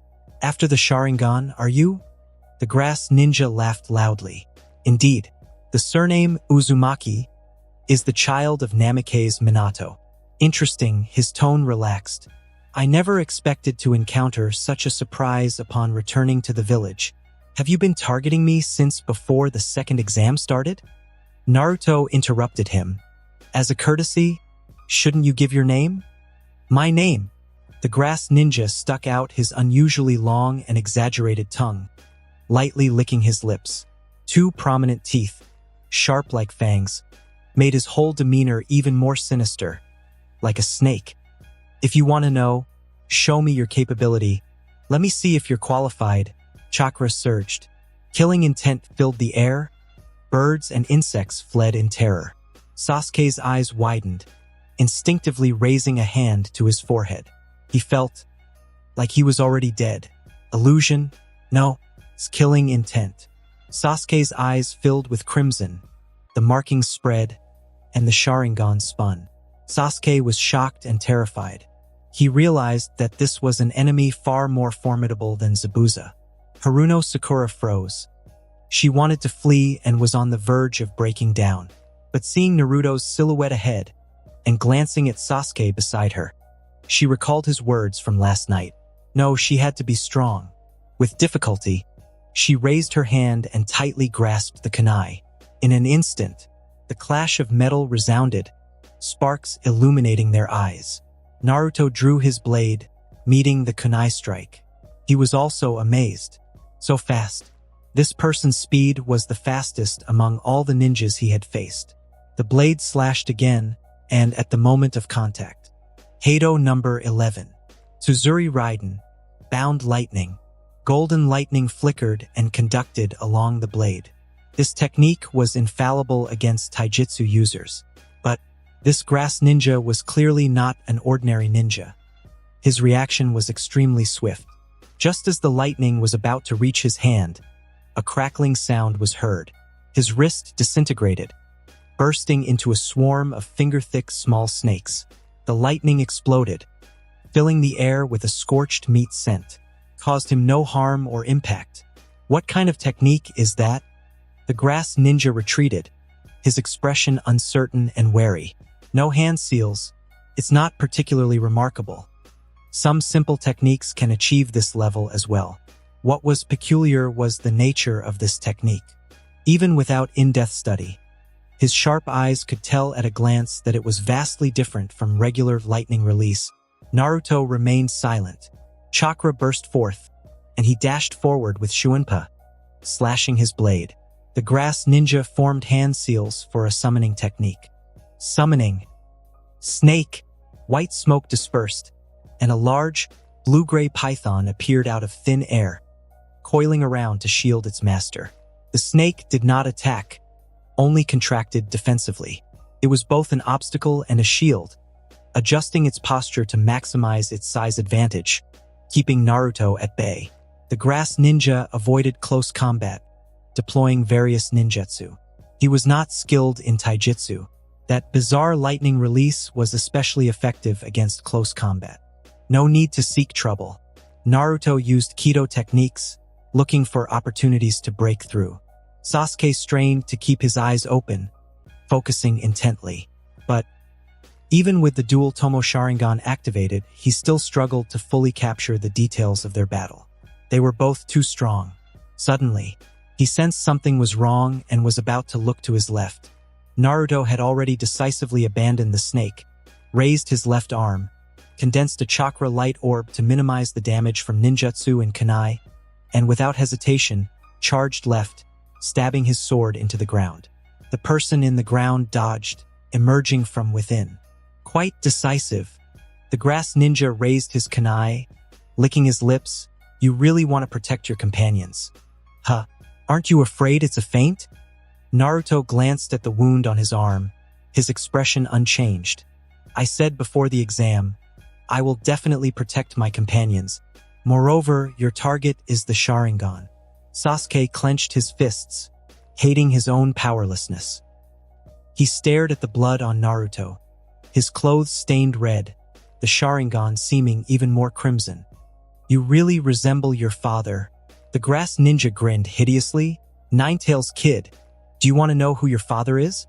Konoha didn't tell you. It's an answer that will surprise you. The combination of Ninetales and father formed a truth-named revelation. His voice was seductive, enticing, just waiting for the blonde boy opposite to take the bait. But Naruto remained unmoved. Using psychological tactics to weaken the opponent doesn't work on me. Answers from your mouth are meaningless. He raised his blade. You are stronger than me in my current state. If this continues, you will eventually achieve your goal. State your name, not only as respect to me but also to you.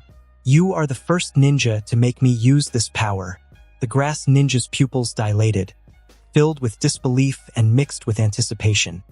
Could it be that you have already mastered that power? Sasuke frowned. What does that sentence mean? Does Naruto have a power he hasn't used yet? He pondered. A chant echoed from Naruto's mouth. Rage, pain, fear, corruption. Crimson chakra oozed from his body, emanating an evil, menacing aura that enveloped the entire forest. Sakura couldn't withstand this pressure and retreated involuntarily. Sasuke was even more astonished. He can get stronger. The grass ninja licked his lips, greedily watching as Naruto was gradually enveloped by the Ninetales chakra. He had seen Uzumaki Kushina use the power of the Ninetales before, but it was entirely different from the method Naruto was displaying now. Why a blade? Why incantations? Just like those strange techniques earlier, they were by no means the abilities of a normal ninja. The secrets held by the Jinchuriki of the Ninetales were truly fascinating. His curiosity was piqued. The final words of the chant resonated. Hear the wailing bloom.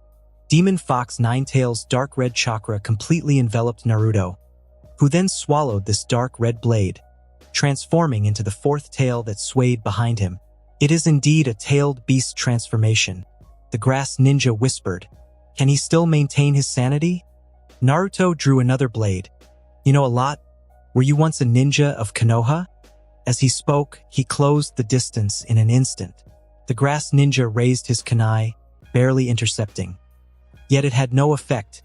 The blade was cleanly cut, the cut smooth, reflecting an eerie red light. In his tailed beast form, Naruto's strength, speed, and chakra were amplified several times over.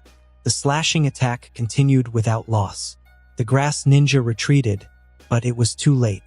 The blade left a deep gash on his chest, the tailed beast chakra clinging to the wound like flames, starting to corrode and devour. Truly troublesome, the grass ninja muttered, glancing at his wound. He extended his hands, forming an unconventional hand seal. But it wasn't a technique to suppress his injury. His neck suddenly elongated, flying towards Sasuke. Naruto wouldn't give him the chance, leaping forward, slashing horizontally with the blade, catching it between his teeth, forcing the neck to retract, and in the blink of an eye, he was above the grass ninja's body.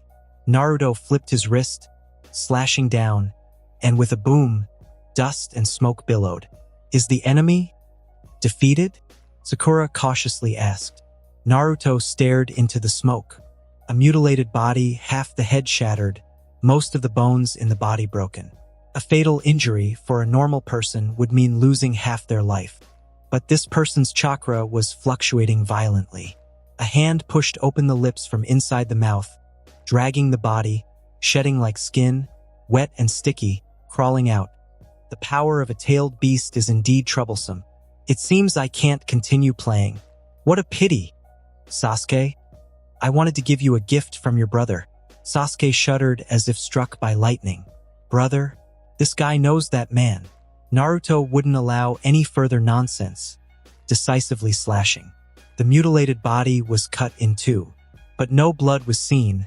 Only countless tiny snakes surged inside and out of the body.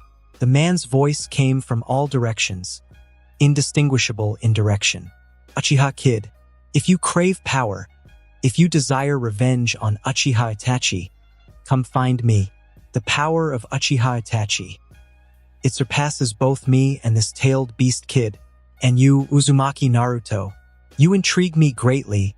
If you want to know your father's identity, come find me too. I will answer all your questions. Remember my name well. Orochimaru. Naruto looked around. That man's presence was everywhere. Similar spiritual signals drifting away rapidly in different directions. He is really good at escaping. Sasuke's expression was complex, still immersed in the name Uchiha Itachi. Sakura looked at Naruto with concern. Naruto, are you alright now? Wrapped in dark red chakra, evil and ferocious, barely resembling a human. This made her somewhat worried and a little scared.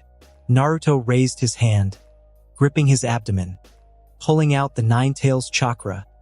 I'm fine. The chakra solidified into a blade, slowly being withdrawn, returning to its Nine-Tails form, returning the sword to its sheath. Naruto is still Naruto. The ominous power did not cause any negative changes in him. Haruno Sakura sighed in relief. Sasuke raised his head, his tone heavy and full of longing. Naruto, what power did you just use? And what's with that sword? He also wanted to possess it. As he spoke, his gaze settled on Naruto's waist. There was another sword. It could be placed alongside the dark red sword.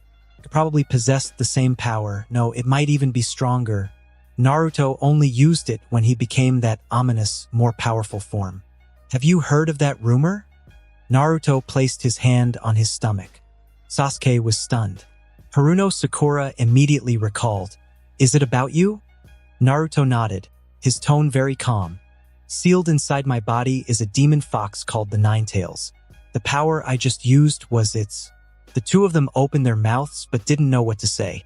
Power was the source of his childhood tragedy. Comfort. Naruto didn't seem to need it. And this attitude. Sasuke felt that, at least he couldn't, with such a calm tone, talk about something that had caused him so much pain for so many years. Naruto looked up, bypassing this topic, and glanced at a tree not far away. Let's go. That man probably won't come back. And it looks like the exam won't be cancelled. His gaze was fixed on the huge canopy and lush branches, which concealed two masked umbu. He noticed us.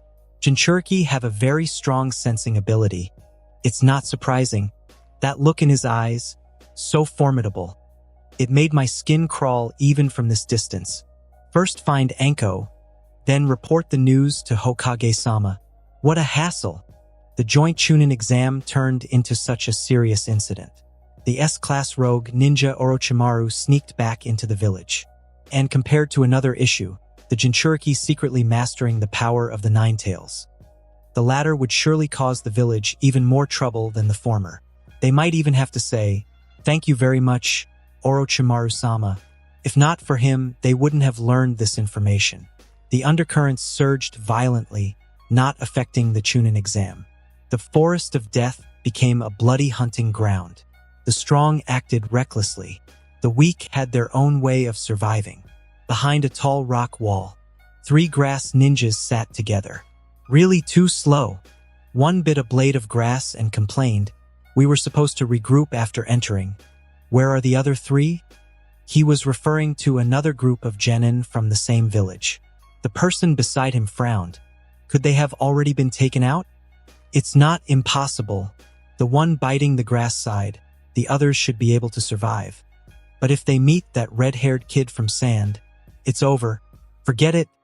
Let's change tactics. Waiting like this is a waste of time. Karen," he called out a name. The red-haired girl answered nervously. "Yes, I'm here."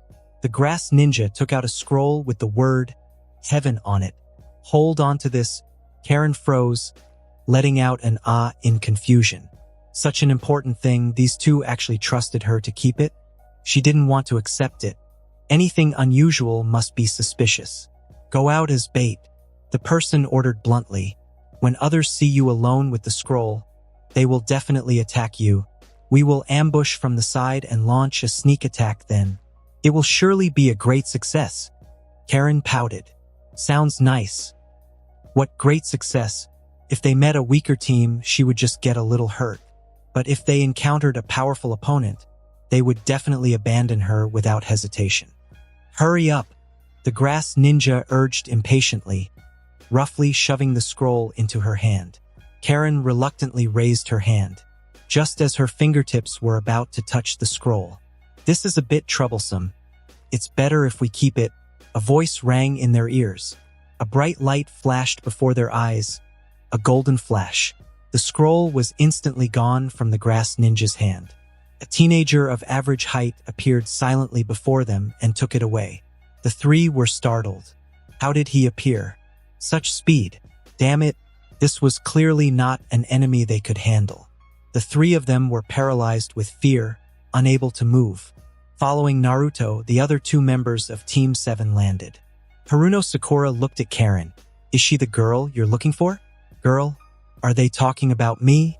Karen raised her head and met Naruto's gaze through her glasses, her red eyes full of confusion. Why would a powerful Konoha ninja be looking for someone as unremarkable as me, a mere subordinate from Grass Village? "What's your name?" Naruto asked. Karen replied honestly, "Karen, Uzumaki Karen." "Just as I thought." Naruto smiled brightly. "I'm Uzumaki too. Uzumaki Naruto. We should be of the same clan." "Same clan? But your hair." Karen raised her hand to point but stopped mid-sentence. Her eyes filled with terror, and she instinctively warned, "Watch out." Her 2 teammates suddenly attacked. They didn't dare to confront such a powerful enemy head-on. But now, this blonde guy actually turned his back to them. Too arrogant. Does he look down on them that much? One grabbed a kunai, leaped up, and fiercely stabbed at Naruto's throat, shouting loudly, "You arrogant kid! Die!" But even as he landed, the kunai didn't pierce Naruto's body.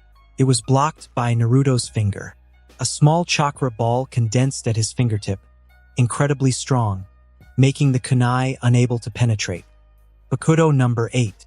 Seiki, Repulse, a technique to defend against physical attacks. Interrupting a family reunion is very rude. Naruto threw the scroll to Haruno Sakura, raised his left hand, and pointed at the grass ninja's forehead. "Behave yourself." As soon as he finished speaking, the technique was executed simultaneously. Bakudo number 1. Sai, Restrain. The grass ninja's hands were no longer under his control, forcibly twisted and bound behind his back. He fell to the ground in terror. The other grass ninja was also pinned down and controlled by Sasuke in an instant. With these two small troubles dealt with, Naruto looked at Karen again. "What's wrong with my hair?" The Uzumaki clan's hair is usually red. Karen looked nervously at her two teammates. "But yours is blonde." Naruto replied patiently, "My hair color is like my dad's. So, my mom's hair must be red too? How beautiful." Knowing that Naruto was complimenting her hair, Karen couldn't help but blush slightly. She was about to say something. Naruto's tones suddenly turned serious. "What's with your hands?" He noticed that Karen's hands were covered with bite marks, varying in size and age, clearly not something she could have inflicted on herself. "Naruto, you are in Konoha." Karen's gaze fell on the forehead protector on his left arm. "It's different from me in Grass Village." She paused and then explained her situation. After the fall of the Land of Whirlpools, the Uzumaki clan lost their home. Those who survived the war scattered far and wide. Karen's mother was one of them, settling in Grass Village with Karen.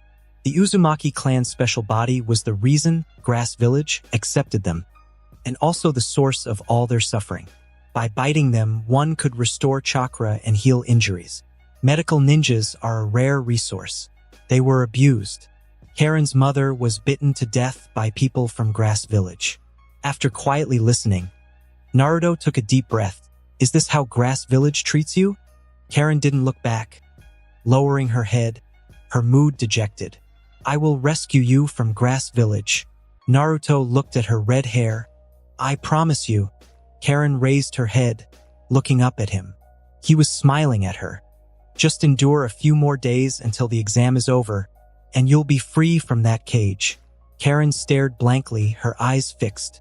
She felt Naruto seemed to be glowing, his hair color spreading all over his body, all golden. The brief interaction with Karen brought a sense of joy to Naruto. A blood relative, she was also willing to accept him. Moreover, both of them were eager to have a home. It was wonderful. Naruto did not deal with the two grass ninjas. He let them stay in Konoha with Karen. As for the reason for their unjustified detention, Naruto came up with a solution. He eliminated the two grass ninjas and gave Karen an employment mission, allowing her to stay in Konoha to assist him with some tasks. That village, which treated her as a blood bag, was an intolerable hell. Karen could never return to the Grass Village. The only unfortunate thing was that the scrolls they possessed were the same heaven as Team 7's, meaning they still needed to hunt other teams. But before they could start searching, the prey came to them. 3 ninjas from the Sound Village, who claimed they were there to hunt Sasuke and kill him. Their talk was big, but their strength did not match their words. Naruto used Bakudo to restrain one of them. He let Sasuke and Sakura handle the other 2 in a fair fight.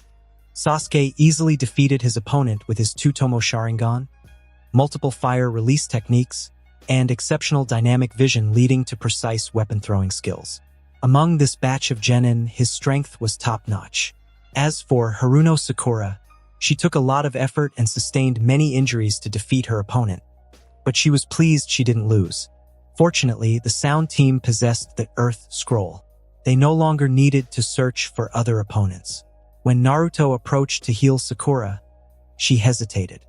Karen's words lingered in her ears, and she subconsciously wondered whether she should bite Naruto, considering whether to wash her hands as they were stained with blood and dirt and not very clean. but the glow of the healing light made her realize she was overthinking it. No need to bite Naruto. After healing Sakura, they rushed towards the central tower without delay. Meanwhile, in the Hokage's office, 2 Umbu members returned with an unwell Mitarashi Anko. They reported the news one by one. Sarutobi Hiruzen's brows gradually furrowed as he picked up his pipe and took a deep puff, soon filling the room with smoke. The news left him dazed. Orochimaru had sneaked back into the village and even fought with the Jinchuriki. What was he planning? Could it be that he had his sights set on the Jinchuriki? Did he really have the resolve and ability to covet something of such strategic importance to the village? From what he knew of Orochimaru, he wasn't someone who would do such a thing. Moreover, Anko said his target was Uchiha Sasuke, but how credible was this information? The most troubling and unbelievable thing was Naruto. He could transform into a tailed beast, and it was a skilled transformation with 4 tails released without losing control. How did he achieve that? When did he achieve that? Why hadn't he received any information about it? At that moment, with a bang, the door was violently pushed open. Danzo walked in, glanced at the people in the room, and waved his hand. "You all leave. I have something very important to discuss with the Hokage." The Umbu and Anko did not move.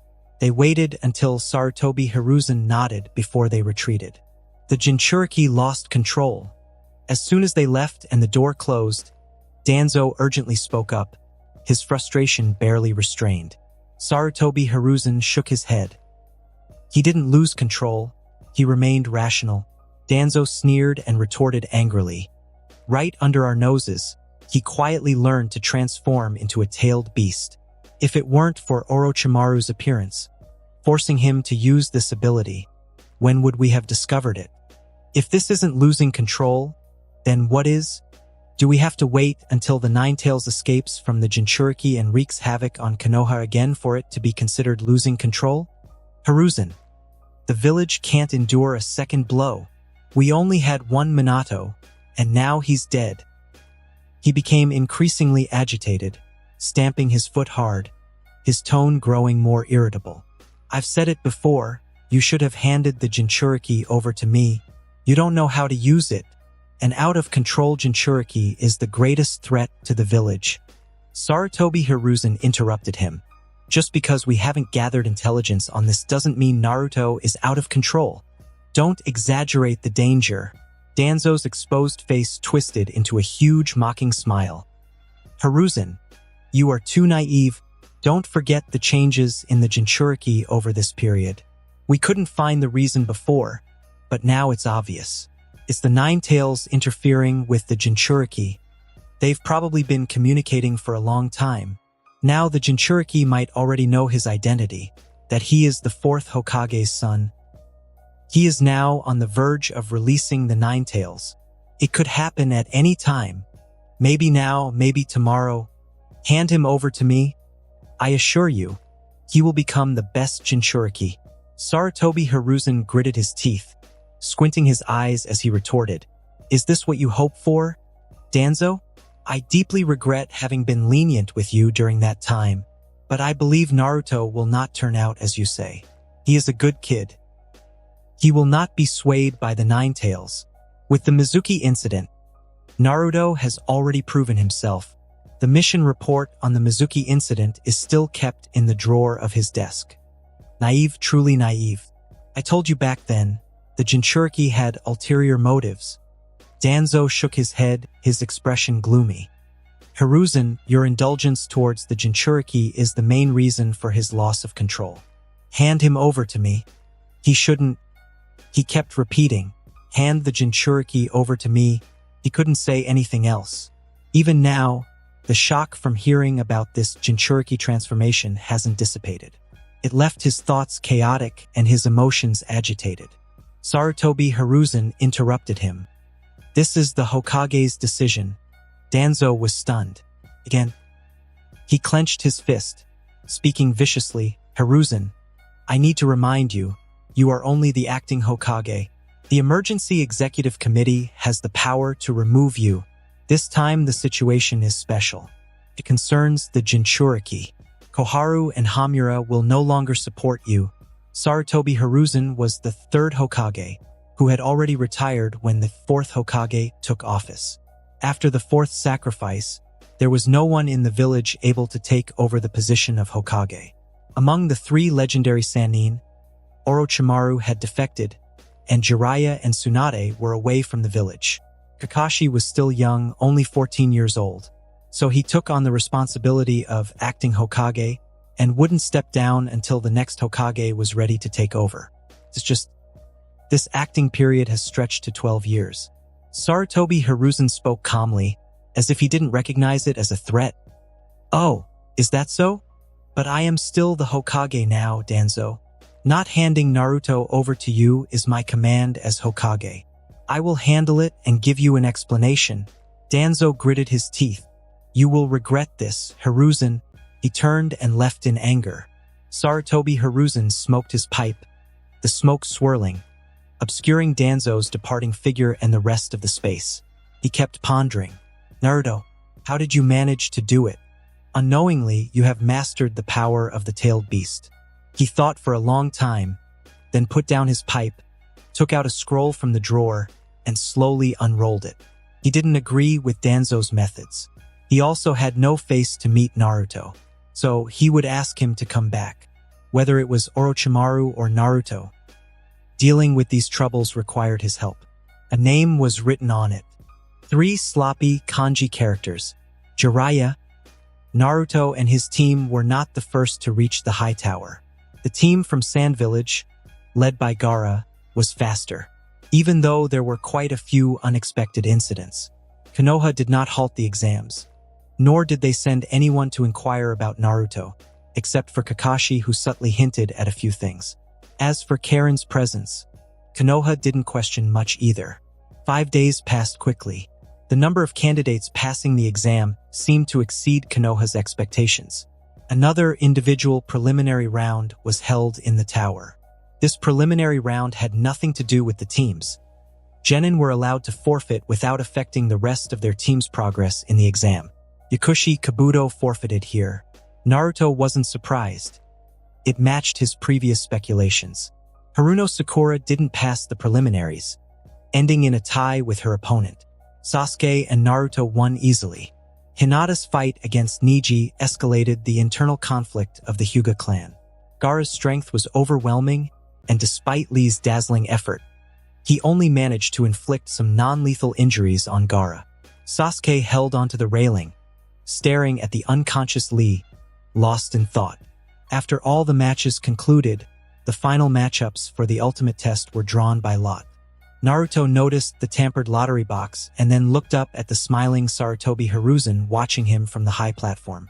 As expected, his final opponent turned out to be Gaara from Sand Village. Besides himself, it was hard for Konoha to find anyone else capable of dealing with Gaara. The preliminaries concluded. They had a month of free time. This month was not entirely for rest. Naruto turned to look at Kakashi. "Sorry, Naruto." Before he could speak, Kakashi interrupted. Although everything had been arranged long ago, when it came to saying it aloud, looking at Naruto's golden hair and blue eyes, Kakashi realized how difficult it was to utter these words. "I can't teach you this month, and besides, I'm afraid there isn't much I can teach you now. But don't worry, the village has arranged a more suitable instructor for you." Naruto nodded, his tone calm. "I understand." He didn't say much. He had long understood that love is not something you can get by making noise about it. Those willing to give it would show unconditional favoritism, and those unwilling wouldn't change even if the world turned upside down. "He should come to see you in the next few days," Kakashi said softly, his gaze stopping on the red-haired girl behind Naruto. "The village has handled the identity of Uzumaki Karen. You can rest assured about leaving her here. Grass Village won't say anything."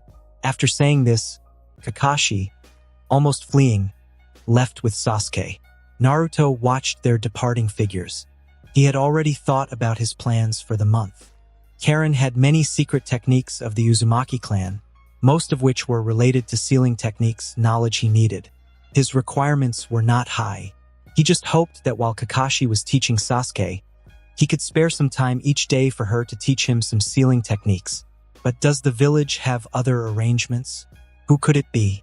Unless the third Hokage himself taught him, there wouldn't be a better candidate than Kakashi, right? He pondered, then left with Karen. That night, on a rooftop near Naruto's residence, two figures appeared. One was Sarutobi Hiruzen, the other, with white hair and a forehead protector with the character Oil, was the summoned back to the village Jiraiya. The seal on the Nine Tails has been loosened? His tone was somewhat heavy. Sarutobi Hiruzen nodded. Unconsciously, he has already achieved the four-tailed state. Danzo and Koharu's constant quarrels are giving me a headache. You haven't been back to the village for years, so you might not understand. Naruto. He has always been a good child, although his recent changes are a bit significant. I am sure his nature has not changed. Jiraiya laughed heartily. After all, he is the child of Minato and Kushina. What's his personality like? Sarutobi Hiruzen thought for a moment.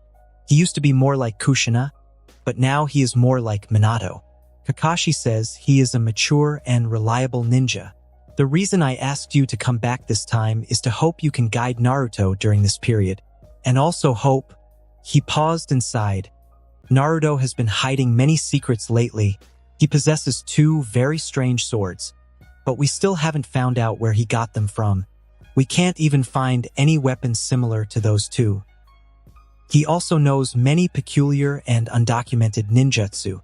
None of these can be attributed to the Nine Tails. Yet we haven't discovered any contact between Naruto and outsiders. Jiraiya stared at the still-lit window. Secrets? Huh. If we could find out where he got those swords and learn those techniques, Sarutobi Hiruzen said softly, Koharu and Hamura wouldn't react so strongly. Naruto would be able to continue living peacefully in the village. Jiraiya. He was about to continue when the window suddenly opened, revealing Naruto's head, his bright blonde hair very striking. A red-haired girl could be seen vaguely behind him, tidying up the dining table. Jiraiya was stunned. Time seemed to warp, and a kunai from over a decade ago pierced his heart. The redhead, he asked. She's an Uzumaki clan member Naruto found during the Chunin exams, Sarutobi Hiruzen explained. Jiraiya nodded absent-mindedly, seeing the blonde boy turn back and say something to the red-haired girl before leaping out of the window. This action made him realize another thing. Did he notice us? Sarutobi Hiruzen took a puff from his pipe. Although Naruto has Minato's hair color, he has perfectly inherited the Uzumaki clan's abilities. His sensory abilities are very strong. According to the intelligence gathered by the Umbu, his sensing range is at least 5 kilometers. If you get too close, some stealth ninjutsu will become ineffective. At this point, Sarutobi Hiruzen stopped speaking. Naruto suddenly appeared beside them. Third Hokage. Why are you here so late? And who is this? His gaze rested on the white-haired man. The chakra was strong, and there was a different aura compared to others. He was a ninja on the same level as the Orochimaru he encountered in the Forest of Death. Sarutobi Hiruzen replied, Kakashi should have told you. The village found a ninja to teach you this month. This is the one. His background. Before Sarutobi Hiruzen could finish speaking, Jiraiya laughed heartily, forming hand seals and performing a summoning technique. White smoke trembled. A giant red toad with black stripes appeared, wearing a necklace inscribed with the word, loyalty. The white-haired man stood proudly on the toad's back, spreading his hands wide. The toad mimicked his actions, even showing the same expression. I am the Toad Sage of Mount Myaboku, also known as the Toad Sage Sannin Jiraiya. Naruto narrowed his eyes, silently staring at him. Sage? This was an unheard-of title, but should he agree to keep him by his side? He has quite a background, Sarutobi Hiruzen said with a smile, finishing the interrupted explanation. One of the 3 legendary Sannin of Konoha, a strong ninja on par with the rogue ninja Orochimaru, and also the teacher of the 4th Hokage.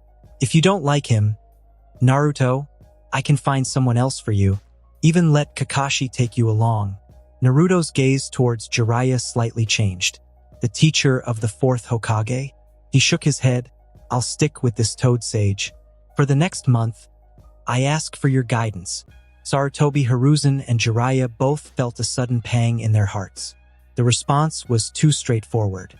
Upon hearing the title fourth Hokage, he immediately agreed. This means he probably already knows that his father was the fourth Hokage. Did the Nine Tails tell him? Sarutobi Hiruzen took a deep drag from his pipe and recalled the Mizuki incident, including the conversation that followed. At that time, he thought Naruto was utterly loyal to the village. But now it seems, did he know before that incident? He felt a twinge of regret. Maybe he should have told the truth back then, leading to a prickly feeling now. Letting Naruto discover the truth himself and having the village tell him are not the same. Developing into the current situation is really terrible. But fortunately, despite so many unexpected events, Naruto still stands here safely, and not as an out-of-control, frenzied Ninetales. He turned his head and gave Jiraiya an encouraging look. The white-haired man felt a tingle on his scalp, raised his hand to scratch his head, and sat on the toad. Naruto, Sarutobi-sensei roughly told me about your abilities. Your swordsmanship is good, and you know many ninjutsu. What do you want to learn next? Or should we spar tomorrow so I can give you some pointers? Naruto nodded. I have discussed this with Karen. Next, we will learn the Uzumaki clan's secret sealing techniques. Sealing techniques? Jiraiya mused, his gaze falling on Naruto's stomach. This choice was not surprising. Since he could already transform into the tailed beast, he must have felt the strain of controlling the tailed beast. Solving this problem is imperative. Then sealing techniques it is. He agreed immediately. Speaking of which, I had quite a bit of interaction with the Uzumaki clan in the past and know many of your clan's sealing techniques. I will teach you well. As for tonight, you just finished the second exam, so get some rest. I urged Sarutobi-sensei to come over. I originally just wanted to see you from afar, but I didn't expect to disturb your rest. Jiraiya jumped off the toad and gave Naruto's head a vigorous rub. You are really outstanding, Naruto. See you tomorrow. He waved his hand and left with Sarutobi Hiruzen. Naruto watched their departing backs. It was praise, one of the few praises he received in Konoha, and it was sincere. Not to placate him, not to gloss over that sensitive topic, he just wanted to say it, outstanding, from the bottom of his heart. Naruto grinned and went home. Karen had already laid out the futon, and she tilted her head, staring at the bright smile on Naruto's face. Why are you so happy coming back? Who did you meet? Naruto shook his head, his voice crisp and filled with joy. Feels like a close elder, though he came back at this time. But he seems like a good person. He went to wash up and went to bed. Tonight was a sweet dream. The next day, Jiraiya came to visit, and Naruto brought Karen along to the training ground with him. Last night's feeling was not an illusion. Jiraiya indeed was a great person and an excellent teacher. He could explain every key point of the sealing technique in simple terms and identify the reasons for Naruto's failures immediately. He could always pinpoint Karen's mistakes when she performed sealing techniques. It's just, sometimes he wasn't very serious. He even borrowed money from Naruto, a kid. Sometimes he would drink and stay out late, then be late the next day. But these little flaws did not diminish Naruto's fondness for Jiraiya. After reaching a certain level in their sealing technique studies, Jiraiya taught Naruto and Karen their first sealing technique. The tail restraining seal. This is a highly targeted and difficult to learn sealing technique that is almost useless. It is only for tailed beasts. Moreover, it only targets those tailed beasts that have escaped from the Jinchuriki and are in an uncontrolled state. Naruto learned it very seriously. All of this can be handed over to Urahara Kisuke. After mastering this technique, the second sealing technique Naruto learned was the adamantine sealing chains, taught by Karen. The Ninetales had a strong reaction to this technique. When he saw Naruto starting to learn it, he cursed loudly, saying things like, all you Uzumakis are like this, and things like, Mito was like this, Kushina was like this, and now Naruto, you're the same. This reaction confirmed to Naruto that he was learning the right technique. During this period, Naruto also went to the hospital to visit Rock Lee. The injuries of this bowl-cut boy were severe. His arms and legs were cruelly broken, with bone fragments deeply embedded in his central nervous system. With the current capabilities of the Konoha medical ninjas, there was no way to heal him. Naruto's current medical abilities were also somewhat helpless against such injuries. Although he had been learning Kaido under the guidance of Captain Unohana, that was not his main area of study. The bowl-cut boy did not yet know the severity of his injuries. He was very optimistic. Even though the doctor told him he would have to stay in bed for at least 3 months, he had no regrets about not surrendering in time. Naruto made a silent determination to return to the Soul Society. He needed to allocate more time to learn healing. Until the end of almost a month, Naruto had mastered both sealing techniques. Sitting on a tree branch, the three of them gazed into the distance. Jiraiya-sensei, I don't think I've ever seen you in Konoha before. Naruto's eyes stayed on the oil forehead protector, and it doesn't look like you're wearing a Konoha forehead protector. Jiraiya raised his hand and touched his head. Oh, this... He was silent for a moment before slowly speaking. I once had a very good friend who did some bad things and defected from Konoha. Was it Orochimaru? Naruto interjected. Jiraiya nodded. Yes, it was him. I always wanted to bring him back to the village, but unfortunately, I never succeeded. Our other friend left Konoha a long time ago and never returned. By then, I was already a famous novelist, so I focused on my career, traveling the world to gather material. Of course, I also collected intelligence for the village. It's perfectly normal that you haven't seen me in the village. As for this forehead protector, don't you think it suits me well? Karen nodded in agreement, her tone somewhat disdainful. It really suits you, you pervy old man. Oil not only means oil, but also has connotations of lazy or refers to a bathhouse. She and Naruto had already noticed. Sometimes when Jiraiya said he was going out to gather material, he looked serious. In reality, he was peeping at women's baths or going out drinking, etc. At first, Jiraiya knew to avoid people, but now, after being caught so many times, he acted openly and unashamedly. Karen's comment made Jiraiya scratch his head and laugh. Naruto stared into the distance, deep in thought. From Jiraiya's words, it seemed that Konoha ninjas could leave the village. And it wasn't just him.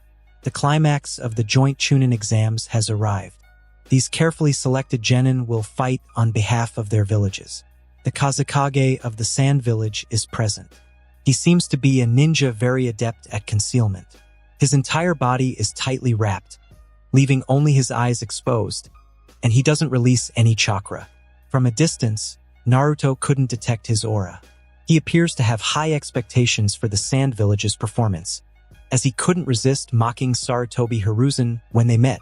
Ironically, the various daimyo in attendance see this merely as a gambling event, having already placed heavy bets on the genin they favor. The first match is between Nara Shikamaru and Temari. Although it ended with Shikamaru forfeiting, it didn't detract from the quality of the battle. The tactical exchange between the two was exceptional. Each move was calculated, pushing their abilities to the limit. Konoha may have lost, but it was an honorable defeat. A ninja with a strategic mind is a rare treasure, and one as brilliant as Shikamaru is even rarer. The second match is the most anticipated one. Gaara versus Uzumaki Naruto. Standing in the arena, Naruto listens to the cheers around him and surveys the area. Maintaining order are Konoha's security forces. But within the grounds, there are also Umbu ninjas, alert but not numerous. Kakashi-sensei and Rock Lee's teacher, Might Guy, both look serious. The examiner for the third match was supposed to be the sickly Gekko Hayate, but he has been replaced by Shiranui Ganma, and there's no trace of Gekko Hayate's chakra in the area. Did something happen? What made Konoha react this way? Your aura is delicious, Gaara speaks, chakra surging as sand pours from his gourd. I've long wanted to fight you, but I never had the chance. Mother will love your blood. Naruto is surprised. Is he talking to the sand? He senses carefully. Within the flowing sand, there's a faint, firm yet peculiar chakra. It doesn't belong to the tailed beast nor to Gaara. Talking to the sand seems to be painful for Gaara. He covers his face, breathing heavily. After a moment, he calms down, raises his head, and looks at Naruto. Come on. Naruto doesn't draw his sword. He steps forward instantly, the sand trying to catch up with his speed. But it can't. The sand is noticeably slower than his swift movements. Naruto lands a punch. Gaara can barely defend, and the sand armor protecting his body is gradually being eroded by Naruto's relentless attacks. In the stands, Naruto is really strong. Might Guy watches the golden figure weaving through the flying sand, sighing, what took Lee so much effort to achieve? He does effortlessly, and he hasn't even used his full strength yet. Kakashi nods. Naruto hasn't drawn his sword nor used any of his unique techniques. Naruto isn't someone who underestimates his opponents. Haruno Sakura frowns, puzzled. He's testing. Kakashi whispers. Naruto seems to have noticed something. He's confirming a theory.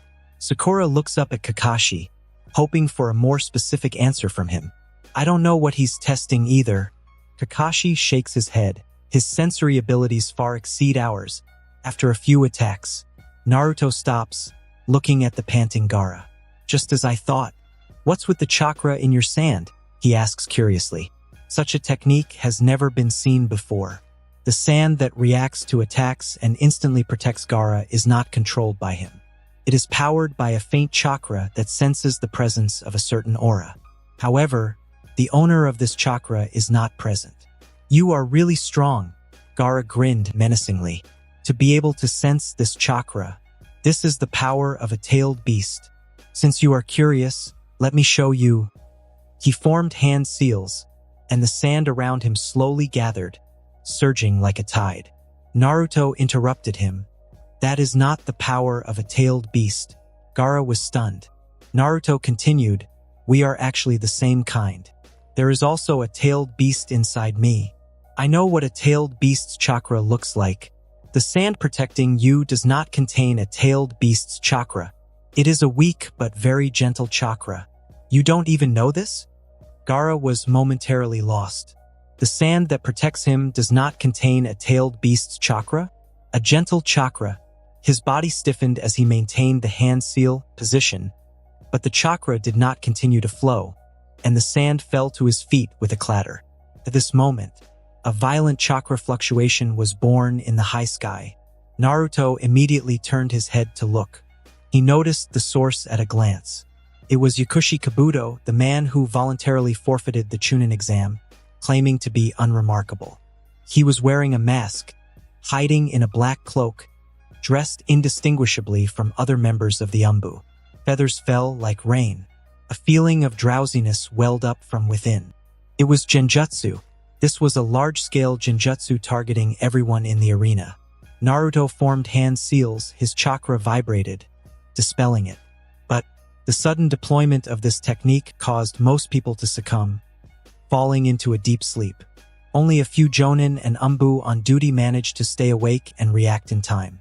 Among the genin, only Haruno Sakura, Sasuke, Shikamaru, who was pretending to be unconscious, and the nearly unnoticed Aburame Shino remained awake. The Sand Ninja jumped into the arena. There were 3 of them, Gaara's 2 teammates and a Sand Ninja wearing a dark vest, with his head wrapped in white cloth and half his face covered, the Jonin instructor of their team. What is the Sand trying to do? Naruto stared at the 4 people in front of him. The Sand Jonin turned his head and ordered, Gaara, continue with the plan. We'll provide cover.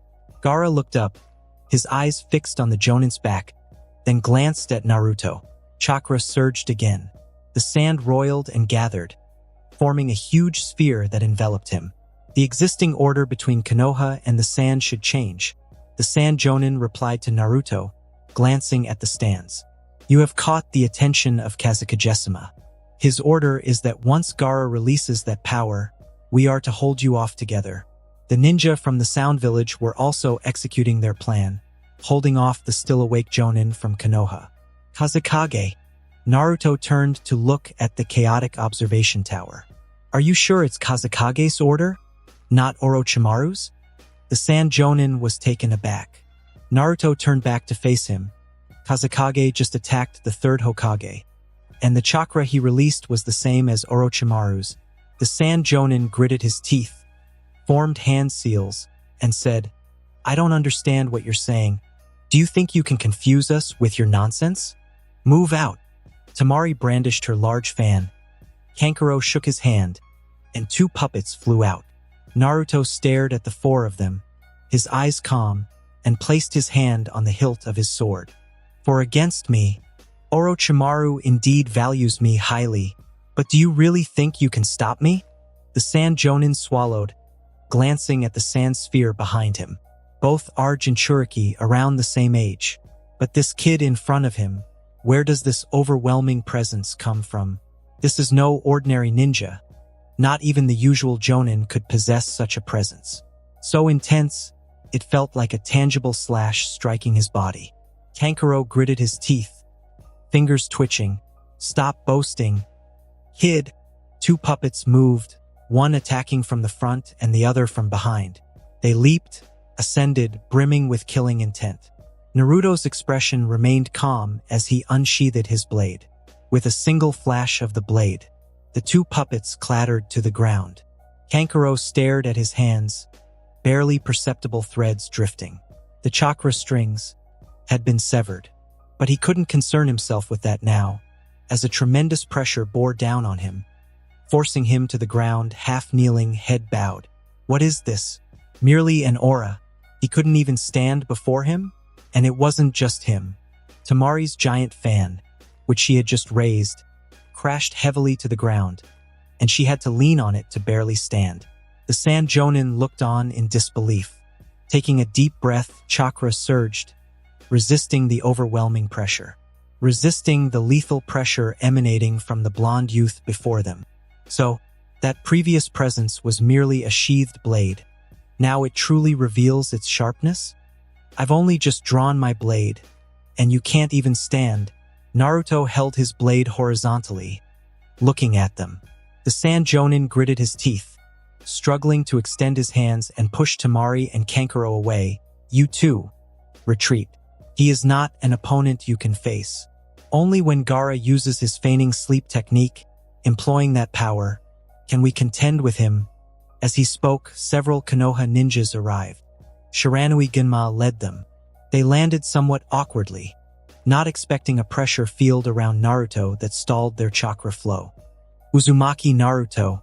He spoke, but could only manage to say Naruto's name, unsure of what else to say. His intention was to make Naruto retreat. But now, this guy was definitely stronger than himself. Leave this to me. Naruto turned, smiling at him. Go help the others. Understood. Ginma nodded, signaling to the others. They slowly left the oppressive field. By the way, Naruto added, the one who cast the Genjutsu earlier is a Konoha ninja named Yakushi Kabuto. Be cautious. He has about Jonin-level strength. Genma wasn't surprised by the name Yakushi Kabuto. At a critical moment like this, a genin who had repeatedly forfeited for 7 years was too conspicuous, and they had already investigated. However, hearing that Kabuto had Jonin-level strength did give him pause. He nodded, understood. Naruto, be careful. Retreating, he didn't take his eyes off Naruto. His gaze filled with the sight of the blonde figure. 12 years had passed. Such a figure stood before him once again. Baki's forehead was already soaked with sweat. Your hands are so heavy. Can you still perform ninjutsu? Naruto's gaze returned to him. Stand down. Baki raised his hands, forcing a smile, still being stubborn. What are you talking about? My hands are not heavy at all. My chakra is flowing smoothly. It's just that your presence is a bit intimidating. He formed seals to manipulate chakra, causing air currents to spin rapidly at his fingertips, generating a strong wind. He swiftly moved, brandishing his blade at Naruto. His speed was even slightly faster than Zabuza, but the technique that once allowed him to hunt down the special Jonin, Heiate Gecko, had little effect on Naruto. Wind blades crossed with the blade's edge. Lightning flashed. After several exchanges, Baki's movements suddenly paused, and he looked down. The deep red blade had somehow found its way into his chest. Chakra dissipated, and the wind blade in his hand vanished.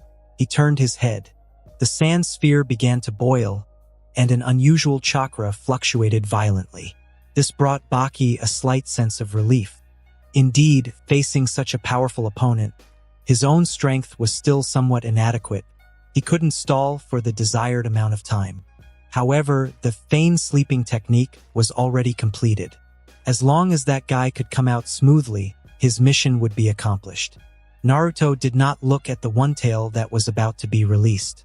His senses captured something more important. He suddenly looked up towards the watchtower where Orochimaru's chakra had first exploded. The roof was now covered by a translucent purple barrier, enclosing only Sarutobi Hiruzen and Orochimaru, along with two unfamiliar chakras. These two chakras were not the point. It was the way they appeared. He seemed to feel an aura different from chakra, a wave more akin to the soul. Soul? Spirit? It was the new chakra brought by the Noog soul. He stared in that direction, incredulous. In all his time in Konoha, he had never seen a spirit. Even in the forest of death, where so many had died, he had not seen spirits floating from their corpses. Yet just now, although it was fleeting, he sensed it. There could be no mistake. That was the power of the soul. Inside the sand sphere, two massive tanuki claws tore through the sand sphere, drilling outward, accompanied by a wild, triumphant laugh. Ha ha ha, I'm finally out. Damn humans. Sealing me for so long. It was releasing its power. The shadow rose, growing rapidly, covering the entire arena. The tanuki bared its teeth. The ninjas who hadn't managed to evacuate the arena stared at it in terror, screaming sharply. Even the ninjas who were in combat couldn't help but watch. Naruto's attention was drawn back. So this is the true form of a tailed beast? He needed to deal with this guy first. He sheathed his knife and clapped his hands together. Time to test the results of his recent training. Adamantine sealing chains. Dozens of golden chains surged from his back, flying swiftly, binding the massive tanuki's body. Shikaku looked down at the chains binding him. That familiar scent. Adamantine sealing chains? It screeched and twisted. Its massive body caused the chains to creak. But the more it struggled, the tighter the golden chains constricted around it. With a loud crash, the chains slammed it heavily to the ground. His head rubbed against the ground. Shikaku's hateful gaze fixed on Naruto. A member of the Uzumaki clan with golden hair? How does a kid like you have such massive chakra? Naruto clapped his hands, forming shadow clone hand seals. I originally wanted the Nine Tails to catch up with you, but sorry, there's no time now. I have more important things to witness. Please go back. Several shadow clones simultaneously formed the tailed beast sealing technique. Seals spread from their palms, covering Shikaku's enormous body. It struggled and twisted, the chakra mixed with sand flowing back into Gaara's body. Damn Uzumaki kid, Shikaku cursed. It had just come out, its body not even fully solidified. It had only taken a few breaths of fresh air. But unprepared, facing such a restraining power, it was helpless. The just awakened Gaara opened his eyes in confusion. Temari and Kankuro, who had not left, watched this scene in horror. The troublesome Shikaku, after being released, it didn't get to wreak havoc on Konoha as planned. Instead, in the blink of an eye, it was sealed back again. What was that technique? Compared to that technique, what concerned them more was the current situation. Shikaku was sealed, and Baki-sensei had fallen. Next, it would be Gaara. Kankuro gritted his teeth and threw a kunai wrapped with an explosive tag, which hissed and burned sharply in the wind. But the attack was ineffective. Naruto just raised his hand, and a flash of white lightning appeared. Heido number 4. Byakurai, Hail Lightning. It was activated and exploded in midair, rolling the smoke into a ball. Temari moved, breaking through the black smoke.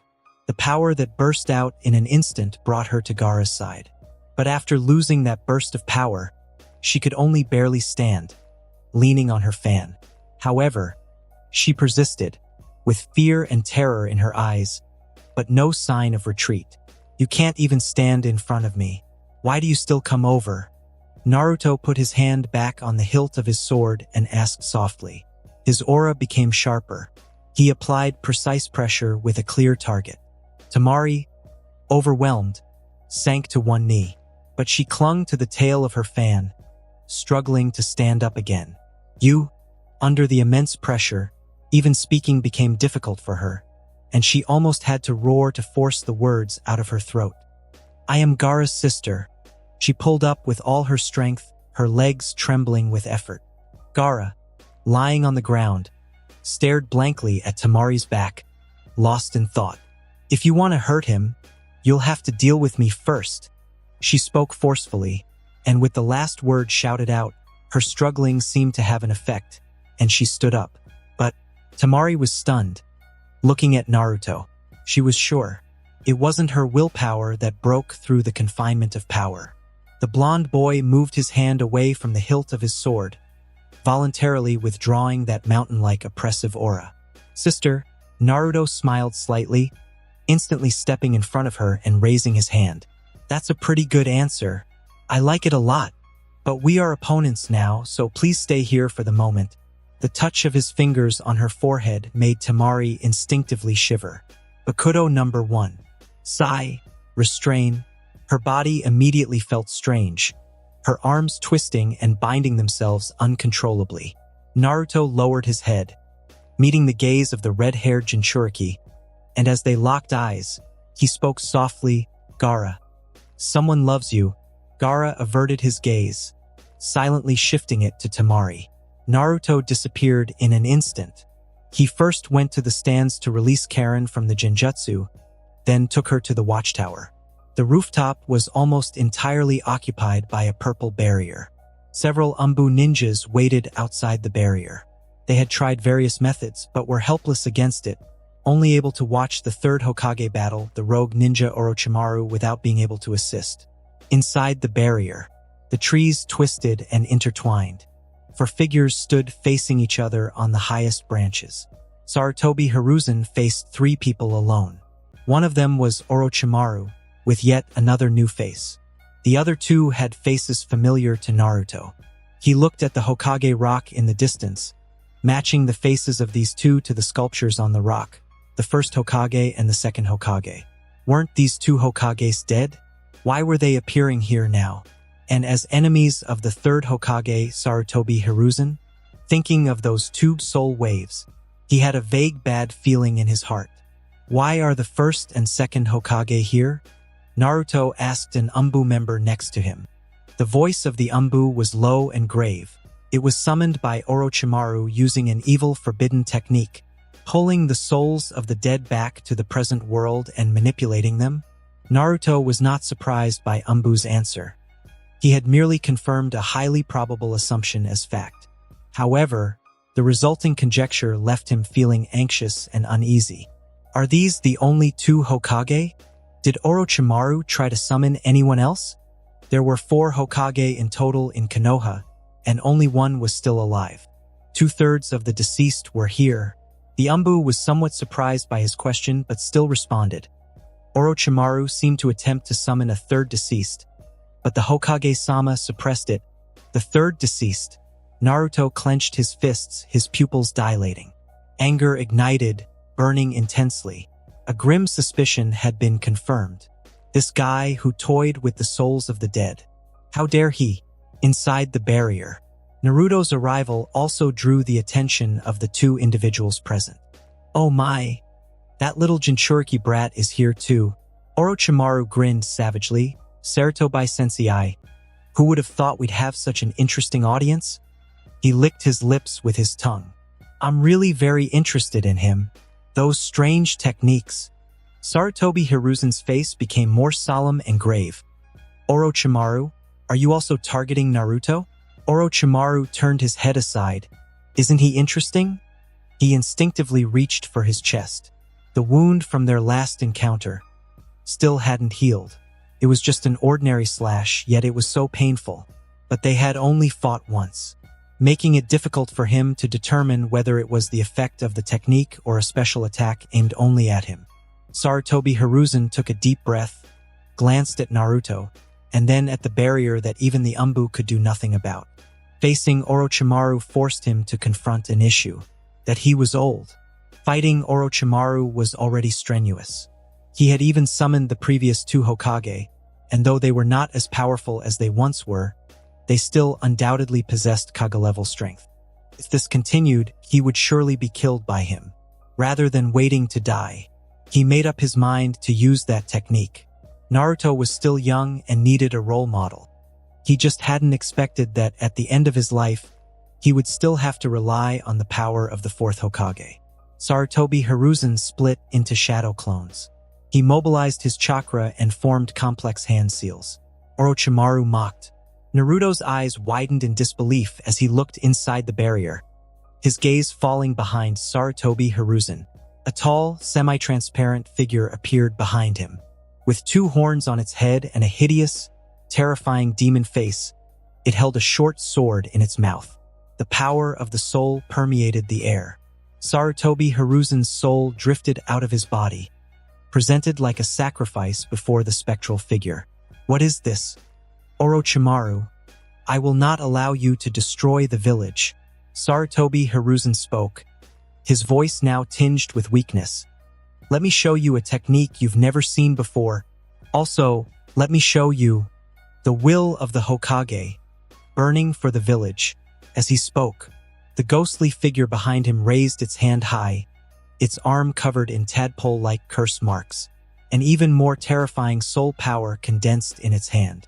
It swung downwards, piercing the soul of the summoner Sarutobi Hiruzen, and grasping the souls of the two Hokage summoned by the Edo Tensei, pulling their souls out of their reanimated bodies. The ghostly hand withdrew with the souls, leaving curse marks on Sarutobi Hiruzen's body. It seemed as though the souls were sealed within him, but the souls were not there. In an instant, they vanished. Damn it! Naruto gritted his teeth, his gaze fixed on the purple barrier. What a nuisance! Too little could be seen through this thing. Naruto reached out his hand. Umbu exclaimed in alarm, "Be careful!" Just as he was about to touch it, a wave of purple flames surged forward, clawing and snapping, scorching his fingers. We've already tried. It can't be broken through. It can only be destroyed from the inside. Umbu shook his head, speaking cautiously while staring at Naruto's fingers. The burn marks healed almost instantly. Is this the power of the Ninetales? Or the power of the Uzumaki clan? What about underneath the building? Naruto looked towards the roof tiles. Umbu shook his head. It's also covered by the barrier. As they spoke, Sarutobi Hiruzen had already seized Orochimaru's arms, with a spectral hand reaching out, grabbing his soul, and forcibly dragging it out. Time was running out. Naruto raised his hand. Step back. Let me try. Umbu hesitated upon hearing this, but seeing Karen already retreating without hesitation, they also stepped back a few paces. Chakra was mobilized. A massive aura surged from the blonde youth. Words of power were chanted, sprinkled on the bones of the beast. Sharp tower, red crystal, steel ring. Move and become the wind. Stop and become the calm. Umbu glanced sideways as Karen raised her hand to shield her eyes. That poetic incantation blossomed into dazzling golden lightning in Naruto's palm, as brilliant as the sun. What kind of technique is this? Umbu was astonished. He had never seen such a large-scale ninjutsu before it was even fully unleashed. Just a glance made his heart pound. The final phrase came from Naruto's mouth.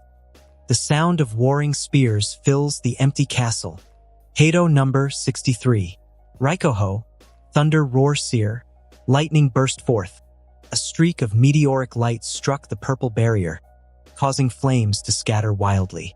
It almost pierced through, creating mottled cracks. The four ninja at the corners couldn't stop trembling, blood constantly oozing from their mouths. The technique wasn't fully broken, but the force disruption caused a significant backlash, severely impacting their bodies. Orochimaru couldn't help but glance over. The pain from his soul being torn out couldn't stop his praise. Such a beautiful technique. Those 4 were carefully selected by me as the casters. The 4 violet flames formation, capable of trapping even a Kage like my teacher. But it was broken by him. This isn't something Konoha could have taught. Sarutobi Hiruzen ignored his disciple's sarcastic remarks. He too marveled at Naruto's power. But now, he didn't have much strength left to pay attention to other matters. Naruto gripped his sword. The Raikuho, ranked 63, was currently the strongest Kido he had learned. Couldn't destroy the barrier. However, since it had a damaging effect, it indicated that a sufficiently strong attack could completely shatter it. He was about to draw his sword. Once released, he had an even stronger attack than the Raikuho. Naruto. Inside the barrier, Sarutobi Hiruzen turned his head towards him, struggling to force a smile as he called his name.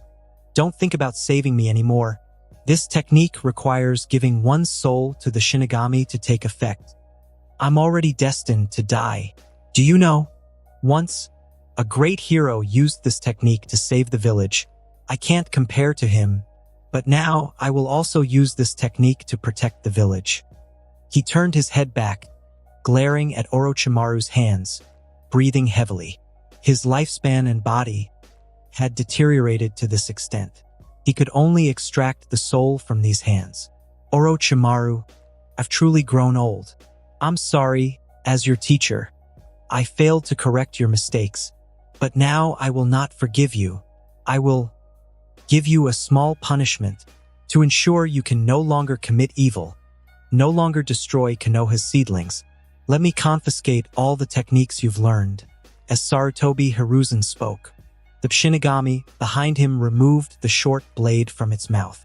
Lifting it high, it slashed down forcefully, severing the soul of Orochimaru's extracted arms. The Shinigami panted heavily, and the souls of Sarutobi Hiruzen, the first and second Hokages, as well as Orochimaru's arms, were devoured by him, as if consumed. His eyes grew brighter. His expression became even more ferocious. It seemed that this time's offerings, both in quantity and quality, had satisfied him. Using his last ounce of strength, Sarutobi Hiruzen turned to look at Naruto, a faint smile curling at the corner of his mouth. His eyes could no longer open, and he couldn't see Naruto clearly. All he saw was a brilliant flash of gold filling his vision. He spoke, his voice extremely weak. When the tree leaves dance, one shall find flames. The fire's shadow will illuminate the village, and once again, tree leaves shall bud anew. Naruto, I'm sorry.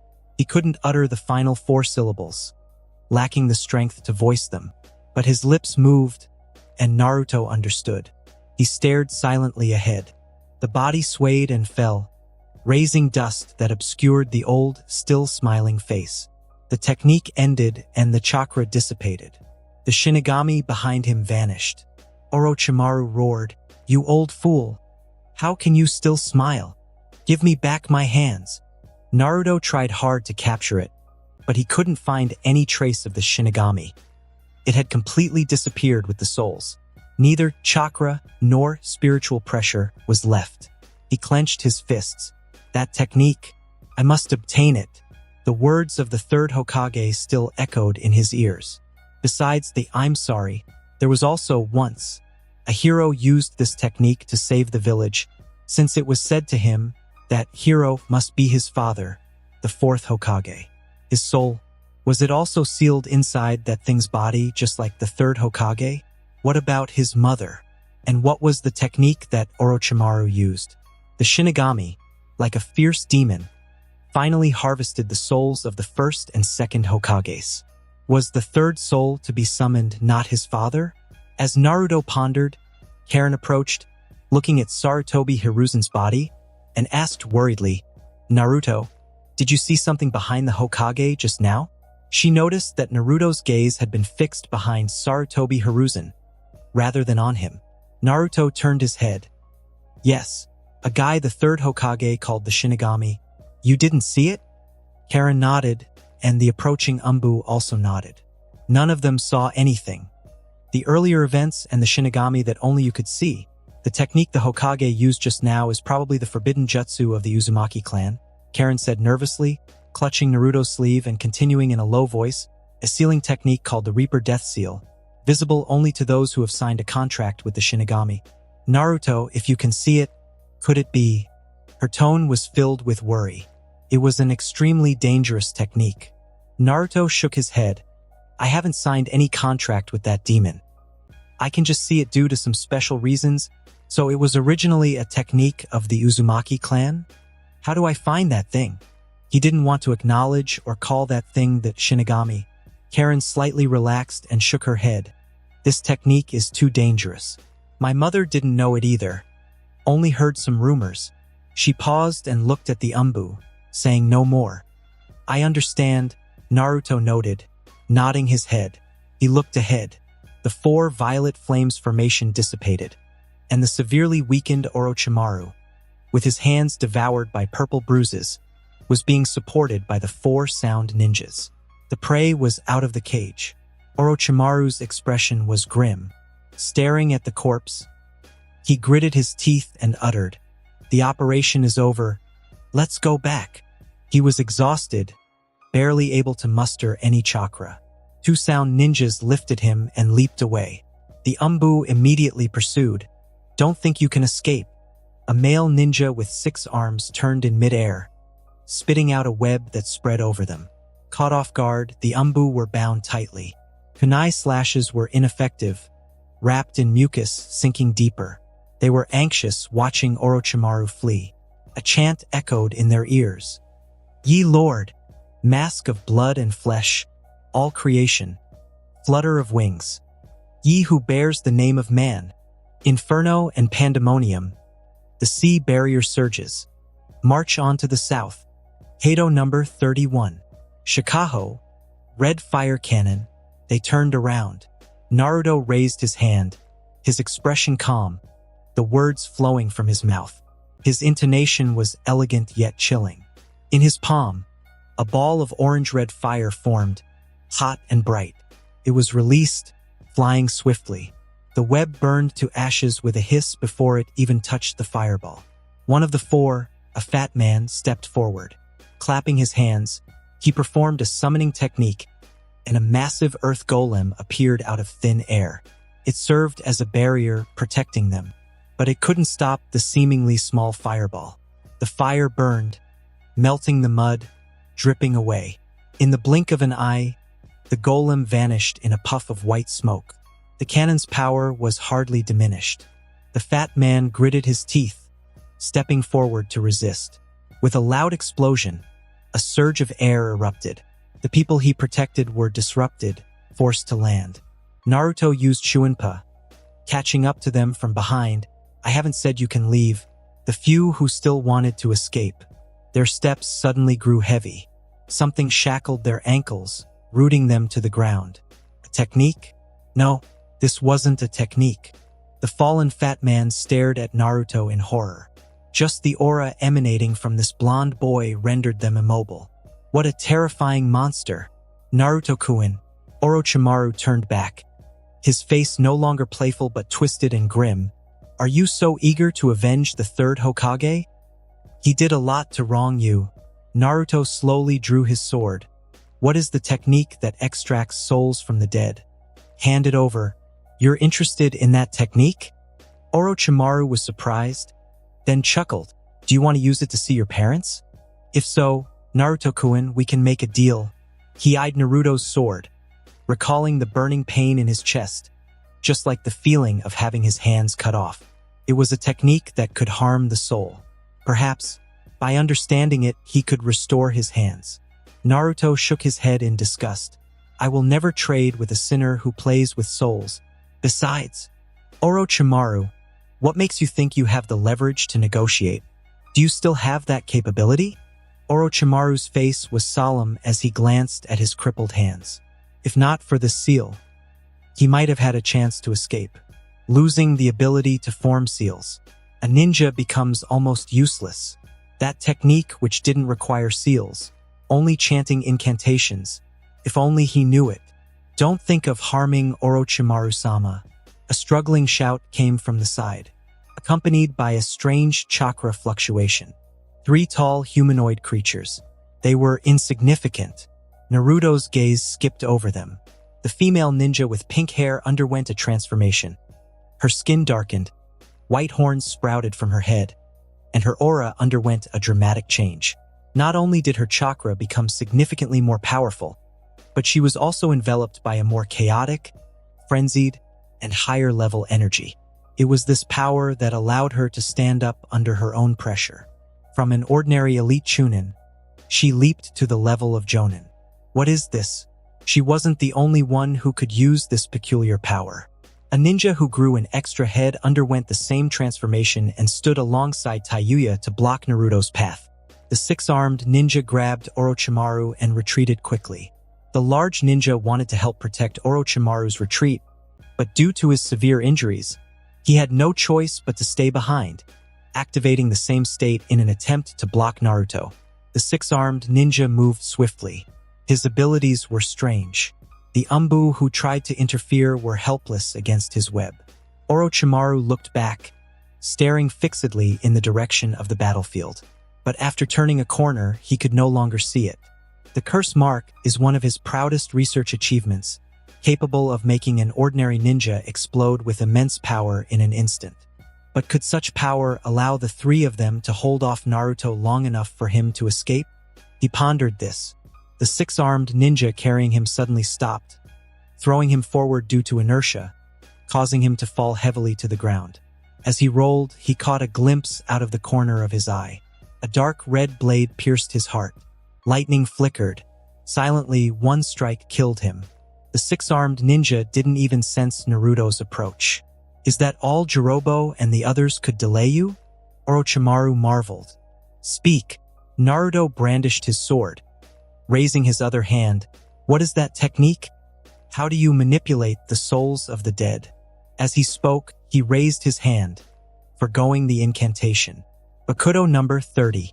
Shitatsu Sansen. Beak-piercing triple beam. 3 sharp golden beams shot out, pinning Orochimaru's feet and abdomen, immobilizing him on the ground. This is bad. Orochimaru lifted his head, straining. I haven't been forced to such a point in a long time. If I give you that technique, will you let me go? Naruto didn't reply, just raised his sword, aiming at his throat. Orochimaru chuckled, studying the person before him. Escape was impossible. Substitution or clones wouldn't work either. This blonde kid's perception was terrifyingly strong. He didn't want to kill him immediately. He couldn't afford to fall into the hands of Konoha, into the hands of Danzo. Given this, he had only one option. Suddenly, he opened his mouth, and instead of a tongue, a brown snake emerged, biting a sharp, cold blade. Naruto slashed, but unexpectedly, the blade wasn't aimed at him. Instead, it was aimed at Orochimaru himself. The brown snake twisted, and the long sword pierced its owner's heart. With all his strength, he stared at Naruto with his golden vertical pupils. This broken body can't escape from you, but Naruto, we will meet again. As for that technique, Naruto-kun, perhaps you will find it. Blood flowed, soaking his body, and his aura and chakra rapidly declined. Naruto frowned at the rapidly deteriorating corpse. The shell was empty, devoid of a soul. There was no other sign of Orochimaru's presence fleeing. It wasn't a fake death or substitution technique. And those words, we will meet again. Orochimaru didn't know he was a Shinigami. So, did he still possess a technique to revive himself? Such decisiveness. Realizing Naruto wouldn't kill him, only seal him, he chose to end himself without hesitation, preferring death to revealing the technique. Or rather, preferring death to being captured by Konoha. The Umbu arrived, standing far behind Naruto, unable to approach due to his lingering aura. They were even more shocked by the pierced corpse. The S-rank rogue ninja of Konoha, the mastermind behind this incident, the culprit who killed the 3rd Hokage. Orochimaru died in front of Naruto. Naruto sheathed his sword and turned back to look at them calmly. And that concludes this episode. If you enjoyed it, I'd seriously love it if you guys could leave a like on the video, as it genuinely helps out so much, and it keeps me going, plus it takes only 1 second. That said, have a wonderful day. See you in the next one.